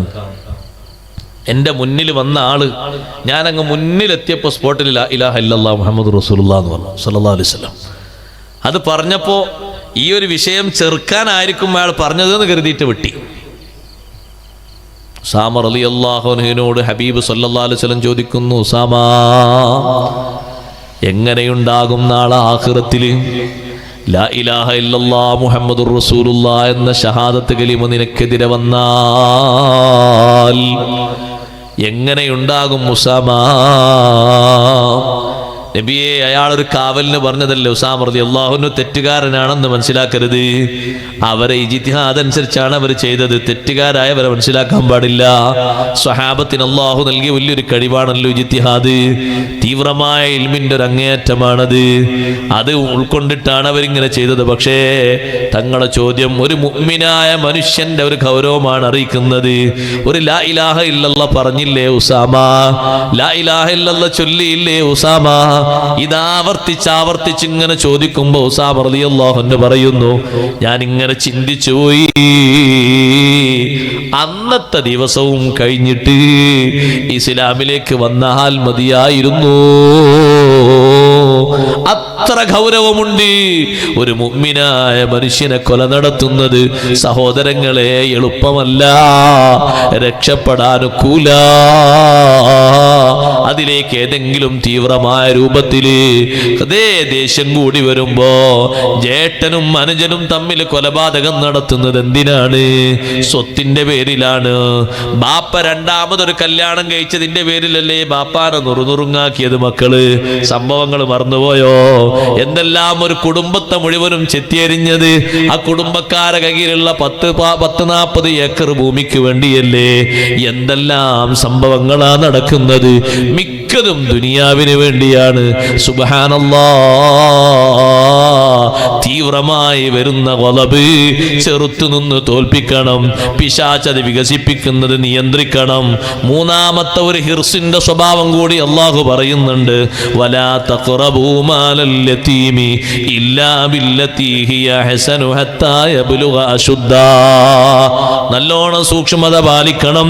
നേരത്തെ പറഞ്ഞ അതേ ഒരു ഭാഷയാണ് വലാ തഖറബൂ, നിങ്ങൾ അടുക്കരുത് മാലൽ യതീം, അനാഥയുടെ സ്വത്തിനോട് അടുക്കരുത്. ഇല്ലാ ബില്ലതീ ഹിയ അഹ്സനു, നല്ല മാർഗത്തിലല്ലാതെ അടുക്കരുത്. ആ സ്വത്തിന്റെ സംരക്ഷണം നല്ല മാർഗമാണ്. അതിന്റെ പുരോഗതി, അതിന്റെ വളർച്ച നല്ല മാർഗമാണ്. അതെടുത്ത് വീണ്ടും വികസിപ്പിക്കുന്ന നല്ല മാർഗമാണ്. ഈ മക്കൾ വളർന്നു വന്നാൽ അവർക്ക് ആ സ്വത്ത് കിട്ടണം. അതിനല്ലേ ബഹുമാനപ്പെട്ട ഖളിർ അലൈഹിസ്സലാം വലിയൊരു മതില് നിർമ്മിച്ച് ഭാവിയിൽ യതീമിന്റെ പ്രായം കഴിഞ്ഞ് മക്കൾ പക്വതയിലെത്തി വളർന്നു വരുമ്പോ ബാപ്പ അടിയിൽ കുഴിച്ചിട്ട നിധിയുണ്ട്. ആ നിധി ഭാവിയിൽ അവർക്ക് കിട്ടണം. അതിനാണല്ലോ ആ യതീമിന്റെ സ്വത്ത് സംരക്ഷിച്ചത്, യതീം കുട്ടികളുടെ സ്വത്ത് സംരക്ഷിച്ചത്. അതുപോലെ സംരക്ഷിച്ച് വികസിപ്പിച്ച് പുരോഗതിപ്പെടുത്തി വളർത്താം. പക്ഷേ ആ അനാഥകളുടെ സ്വത്ത് അവിഹിതമായി കൈക്കലാക്കി പോകരുത്. ഹത്താ യബ്ലുഗ അശുദ്ദാ, അവർ നല്ല പക്വത തികയുന്ന പ്രായമെത്തുന്നത് വരെ. ചിലര് പറഞ്ഞു 18 വയസ്സാണ് എന്ന്, ചിലര് പറഞ്ഞു 15 വയസ്സാണ് എന്ന്. ഏതായാലും ആ ഒരു സമയമാകുമ്പോൾ ഒരു പക്വത എത്തുമല്ലോ. സാമ്പത്തികമായ സ്രോതസ്സും മറ്റൊക്കെ സമ്പാദിക്കുന്നതിൽ നല്ല ബുദ്ധി വികസിക്കുകയും ആരോഗ്യമുള്ളവരും ചിന്തയൊക്കെ വരുമല്ലോ. ആ ടൈം വരെ അവരെ സ്വത്ത് നന്നായി സംരക്ഷിക്കണം. അതിൽ നിന്ന് ഒന്നും അവിഹിതമായി എടുക്കരുത്. സുബ്ഹാനല്ലാഹ്, യതീമിന്റെ സ്വത്ത് അവിഹിതമായി ഏതെങ്കിലും രൂപത്തിൽ കൈക്കലാക്കുന്നത് വല്ലാതെ കരുതേണ്ട വിഷയമാണ്. ഇസ്റഫുൽ ഖൽഖ് സല്ലല്ലാഹു അലൈഹി വസല്ലം തങ്ങൾ പറഞ്ഞല്ലോ, ഇസ്രാഇന്റെ യാത്രയിൽ ഒരു വിഭാഗത്തെ എനിക്ക് കാണിക്കപ്പെട്ടു. അവർക്ക് ഒട്ടകത്തിന്റെ ചുണ്ട് പോലെ നല്ല വിശാലമാർന്ന പരന്നു കിടക്കുന്ന ചുണ്ടുകളുണ്ട്. അവരെ ചുണ്ടിങ്ങനെ വികസിച്ച്, തൊള്ളങ്ങനെ വികസിച്ച്, ആ തൊള്ളയിലേക്ക് വലിയ വലിയ പാറക്കല്ലുകൾ മറ്റൊരാൾ എറിഞ്ഞു കൊടുക്കുന്നു. അത് സാദാ കല്ലല്ല, സ്വഹ്റം മിന്നാർ, കത്തിജ്വലിക്കുന്ന അഗ്നിയുടെ കല്ലുകളാണ്. കല്ലെറിഞ്ഞു കൊടുക്കുന്നു. തഖ്റുജു മിൻ അസാഫിലിഹിം, തൊള്ളയിലൂടെ വിഴുങ്ങുന്ന കല്ല് പിൻഭാഗങ്ങളിലൂടെ പുറത്തു വരുന്നു. അതിസാഹസികമായ അവസ്ഥ നേരിടുന്ന ഈ വിഭാഗം ആരാണെന്ന് ചോദിക്കുമ്പോ ജിബ്രീൽ അലൈഹിസ്സലാമിന്റെ മറുപടി ഹുമുല്ലദീന യഅകുലൂന അംവാലൽ യതാമാ ളുൽമാ, അക്രമപരമായി അവിഹിതമായി യതീമുകളുടെ സ്വത്ത് ഭക്ഷിക്കുന്നവരാണ്. അത് കൈക്കലാക്കി അതിന്റെ രൂപരേഖകളൊക്കെ ഉണ്ടാക്കി ജേട്ടനങ്ങ് പോയപ്പോ പിന്നെ കാര്യസ്ഥനായി അനിയൻ വന്നു. ബാപ്പയങ്ങ് പോയപ്പോ മൂത്താള് കൈകാര്യം ചെയ്തു. ബാക്കിയുള്ള മക്കളൊക്കെ ചെറിയ മക്കളായിരുന്നു. 8ഉം 8ഉം ഒക്കെ വെച്ചവര് വളർന്നു വരുമ്പോ അവർക്കൊരു വിഹിതം കൊടുത്തു. ബാപ്പാന സ്വത്തിന്റെ വിഹിതമായി കിട്ടുന്നതിൽ 3/4% ഇയാള് കൈക്കലാക്കി. അന്നത്തെ അനാഥയുടെ സ്വത്തുകളടക്കം ഇയാള് കൈവശപ്പെടുത്തിയിട്ട് സ്വന്തത്തിലാക്കി. നിങ്ങൾക്ക് ബാപ്പാക്ക് വേണ്ടി ഞാൻ നോക്കിയതിനാണ് ആ സ്വത്തൊക്കെ എനിക്ക്, ഈ കാണുന്നത് മൊത്തം നിങ്ങൾ എടുത്തോളൂ. ഇതെന്ന് കൈക്കലാക്കി എന്നറിയോ? യതീമുകളായവർ നടക്കുന്ന കാലത്താണ് കൈക്കലാക്കിയത്. അവർക്ക് കൂടി അവകാശപ്പെട്ട സ്വത്താണ്. അക്രമപരമായി അവിഹിതപരമായി സ്വന്തം മേൽ വിലാസത്തിൽ എഴുതി പിടിപ്പിച്ചത്. സുബ്ഹാനല്ലാഹ്, കടുത്ത ശിക്ഷയാണതിന്. ആഖിറത്തിൽ കടുത്ത ശിക്ഷയാണ് അല്ലാഹു തആല പറഞ്ഞിരിക്കുന്നത്. അതാണ് ഇവിടെയും ശ്രദ്ധിക്കാൻ പറഞ്ഞത്. നല്ലോണം ശ്രദ്ധിച്ച് വേണം കൈകാര്യം ചെയ്യാൻ. അവരെ സ്വത്ത് വികസിപ്പിക്കാം. ഖുർആനിൽ മറ്റൊരിടത്ത് പറഞ്ഞു, നിങ്ങൾക്ക് ഭക്ഷണം കഴിക്കാനും ജീവിതത്തിനും വകുപ്പൊന്നുമില്ലെങ്കിൽ പാകത്തിന് ആവശ്യത്തിന് മാത്രം അതിൽ നിന്നെടുക്കാം. നിങ്ങളെ ചെലവ് കഴിയാനും പറ്റും. പക്ഷേ അവർ പക്വതയുള്ളവരായി എത്തിക്കഴിഞ്ഞാൽ അവരെ സ്വത്ത് അവരിലേക്ക് ഏൽപ്പിക്കണം. വകഫാ ബില്ലാഹി ഹസീബാ, ആ വിഷയത്തിൽ വിചാരണ ചെയ്യുന്നവൻ അല്ലാഹുവാൻ. അല്ലാഹു ശരിക്ക് വിചാരണ ചെയ്യും. അതുകൊണ്ടല്ലേ ഹബീബ് മുഹമ്മദുർ റസൂലുള്ളാഹി സ്വല്ലല്ലാഹു അലൈഹി വസല്ലമ തങ്ങൾ ആ കാലഘട്ടത്തിൽ യതീമുകളുടെ സ്വത്ത് കൈക്കലാക്കിയ ആളുകളോട് പ്രതിരോധം തീർത്തു. അതെന്തായിരുന്നു? അന്നത്തെ കാലത്ത് ജേട്ടനങ്ങ് മരിക്കുമ്പോ അനുജൻ ജേട്ടന്റെ ഭാര്യയുടെയും മറ്റുമൊക്കെ അവർ ഉപയോഗിച്ചിരുന്ന സ്വത്തൊക്കെ കൈക്കലാക്കിയിട്ട് എന്തെങ്കിലുമൊക്കെ ചില്ലർ അവർക്ക് ഇങ്ങനെ നൽകും. അവരൊന്ന് വളർന്ന് വലുതാകുമ്പോ ഇനി നിങ്ങളങ്ങ് അധ്വാനിച്ചുണ്ടാക്കിക്കോളൂ, അതൊക്കെ എനിക്ക് എന്റെ ചേട്ടൻ തന്നതാണെന്ന് പറയും. ഈ ന്യായങ്ങളൊക്കെ തിരുത്തിയിട്ട് യതീമിന്റെ സ്വത്ത് യതീമിന് കൊടുക്കണമെന്ന് അന്നുള്ള ആളുകളോട് കൽപ്പിക്കുകയും കൊടുക്കാത്തവരിൽ നിന്ന് ചോദിച്ച് തങ്ങൾ വാങ്ങിച്ചു കൊടുക്കുകയും ചെയ്തിട്ടുണ്ട്. കാരണം അത് ചെറിയൊരു സ്വത്തല്ല. യതീമിന്റെ സ്വത്തിന് വലിയ ബഹുമാനമുണ്ട്. അല്ലാഹു സുബ്ഹാനഹു വ തആല ആ അനാഥരുടെ സ്വത്ത് അവിഹിതമായി കൈകാര്യം ചെയ്താൽ യഅകുലൂന ഫീ ബുതൂനിഹിം നാറാ വസയസ്ലൗന സഈറാ, ഇവിടെ തിന്നുന്നത് തന്നെ തീയാണ്, ദഹിക്കൂല, കാര്യമായി ഫലം കിട്ടൂല. വസയസ്ലൗന സഈറാ, കത്തിജ്വലിക്കുന്ന നരകത്തിൽ അവർ പ്രവേശിക്കുകയും ചെയ്യും. അതേ സമയത്ത് ഒരു യതീമിനെ നീ പോറ്റി വളർത്തിയാൽ, സംരക്ഷണം കൊടുത്താൽ നിനക്ക് വലിയ സ്വർഗമാണ്. കണ്ടില്ലേ ഇബ്നു ഹജർ ഹൈതമി തങ്ങൾ പറയുന്നത്, അലവിയാക്കളിൽപ്പെട്ട ഒരു പാവപ്പെട്ട സഹോദരി, അലവിയാക്കളിൽ നല്ലൊരു സമ്പന്നനായ വ്യക്തി ഉണ്ടായിരുന്നു. അദ്ദേഹത്തിന് കുറെ പെൺമക്കളുണ്ട്. ഇടക്കാലത്ത് അയാളങ്ങ് മരണപ്പെട്ടപ്പോ ഈ പെൺകുട്ടികൾക്ക് ദാരിദ്ര്യം വന്നു. അവരെയും കൊണ്ട് അവരെ ഉമ്മ നാട് വിട്ട് മറ്റൊരു നാട്ടിലേക്ക് പോയി. കാരണം ഇവർ ഉയർന്ന കുടുംബമാണ്. മുത്തുനബി സല്ലല്ലാഹു അലൈഹി വസല്ലം തങ്ങളുടെ കുടുംബത്തിന്റെ താവടിയാണ്. അഹ്ലു ബൈത്തിൽപ്പെട്ട ആളുകളാണ്. അവർ മറ്റൊരു നാട്ടിൽ പോയി ഒരു പള്ളി അഭയമാക്കി അവിടെ താമസിച്ചു. ഒരുമ്മയും ബാക്കിയുള്ളതൊക്കെ യതീമുകളായ പെൺകുട്ടികളുമാണ്. ആ ഉമ്മ ആ നാട് വിട്ട് ആ പള്ളി വിട്ട് പുറത്തിറങ്ങി, പള്ളിയുടെ പരിസരം വിട്ടിറങ്ങി നാട്ടിലുള്ള ആളുകളെ സമീപിച്ചു. നാട്ടിൽ വലിയൊരു മുസ്ലിം പ്രമാണിയുണ്ട്. അയാൾ അടുത്തു പോയിട്ട് ഈ വിഷയങ്ങളൊക്കെ പറഞ്ഞു. ഞങ്ങൾ മുത്തുനബി സല്ലല്ലാഹു അലൈഹി വസല്ലം ഞങ്ങളെ കുടുംബമാണ്. എൻ്റെ ഭർത്താവ് മരണപ്പെട്ടു പോയി, നല്ല സമ്പന്നനായിരുന്നു. പക്ഷേ ജീവിക്കാനുള്ള സ്വത്തൊക്കെ തീർന്നു പോയപ്പോ നാട് വിട്ട് ഞങ്ങൾ വന്നതാണ്. ശത്രുക്കൾ ഞങ്ങളെ കണ്ട് സന്തോഷിക്കും എന്ന പേടിയിൽ വന്നതാണ്. ദ്വാരക്കുമ്പോ നമ്മൾ ചോദിക്കാറുണ്ടല്ലോ, പറ്റേ മാനക്കേടിലായിട്ട് ശത്രുക്കളത് കണ്ട് സന്തോഷിക്കുന്ന ഒരവസ്ഥ നീ തരല്ലേ അല്ലാ എന്നൊരു ചോദ്യം ചോദിക്കാറില്ലേ? ഞങ്ങളെ നാട്ടിലെ ശത്രുക്കൾ കണ്ട് സന്തോഷിക്കുമെന്ന് കരുതി നാട് വിട്ടു പോന്നതാണ്. ഈ മുസ്ലിം പ്രമാണി പറഞ്ഞു, നീ അങ്ങനെ ഒരു തങ്ങൾ കുടുംബത്തിൽപ്പെട്ട ആളാണെങ്കിൽ അതിന്റെ തെളിവ് കൊണ്ടുവാ. സാമ്പത്തികമായി വല്ലാതെ വിഷമിക്കുന്ന പെണ്ണിനോടാ പറഞ്ഞ് തെളിവ് കൊണ്ടുവാ.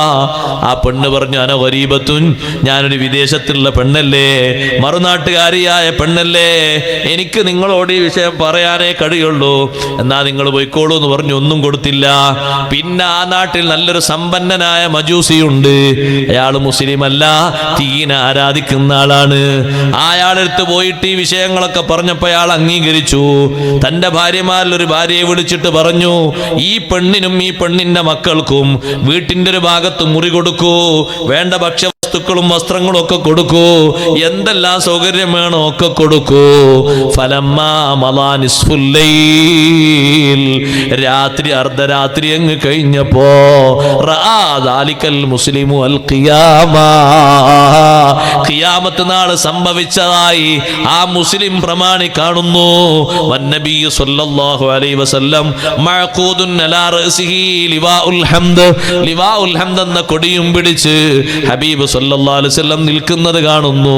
വഇൻദഹു ഖസ്റുൻ നളീം, തങ്ങളെ പരിസരത്ത് വലിയൊരു കൊട്ടാരമുണ്ട്. ചോദിച്ചു, അല്ലാഹുവിന്റെ റസൂലേ, ഈ കൊട്ടാരന്മാർക്കുള്ളതാണ്? ഇതൊരു മുസ്ലിമായ മനുഷ്യനുള്ളതാണ്. ഉടനെ തന്നെ മുസ്ലിം പ്രമാണി പറഞ്ഞു, അന മുസ്ലിമുൻ മുവഹിദുൻ, ഞാൻ മുസ്ലിമാണ്, മുവഹിദാണ്. നബി സല്ലല്ലാഹു അലൈഹി വസല്ലം പറഞ്ഞു, അഖിം മിൻദിൽ ബയ്യിന, മുസ്ലിമാണോ തെളിവുങ്ങ് തരൂ. നീ ഒരു മുസ്ലിമാണെന്നതിന് തെളിവുണ്ടോ? മുവഹിദാണെന്നതിന് തെളിവുണ്ടോ? തെളിവ് കൊണ്ടുവാ. ആ വാക്ക് കേട്ടിട്ട് ആ മനുഷ്യൻ പരിഭ്രമിച്ചു.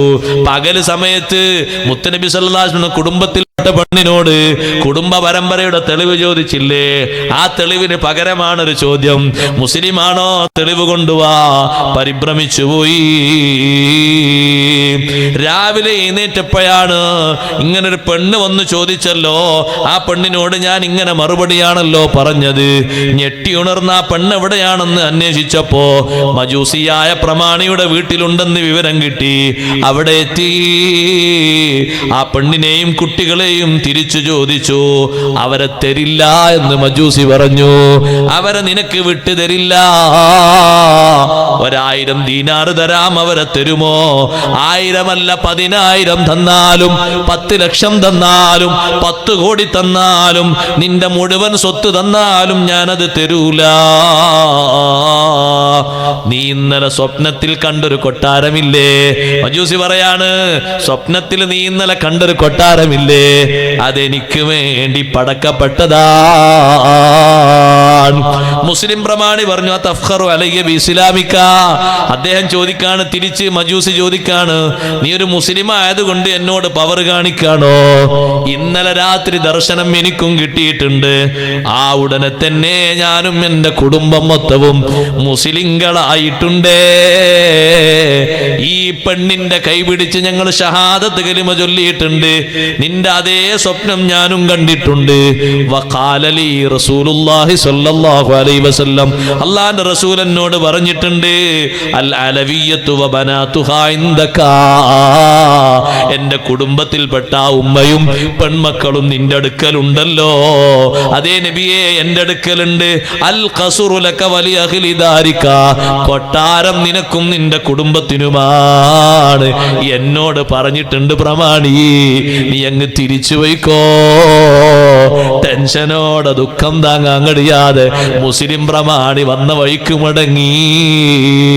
ആ പാവപ്പെട്ട മക്കളെ സംരക്ഷിച്ചതുകൊണ്ട് അള്ളവർക്ക് ഹിദായത്ത് നൽകി, ദുനിയാവും ആഖിറവും വിജയിപ്പിച്ചു കൊടുത്തു. അതുകൊണ്ട് യതീമിനെ നല്ല രൂപത്തിൽ സ്നേഹിച്ച് സംരക്ഷിച്ചാൽ അല്ല സ്വർഗം തരുമെന്ന് ഉറപ്പാണ്.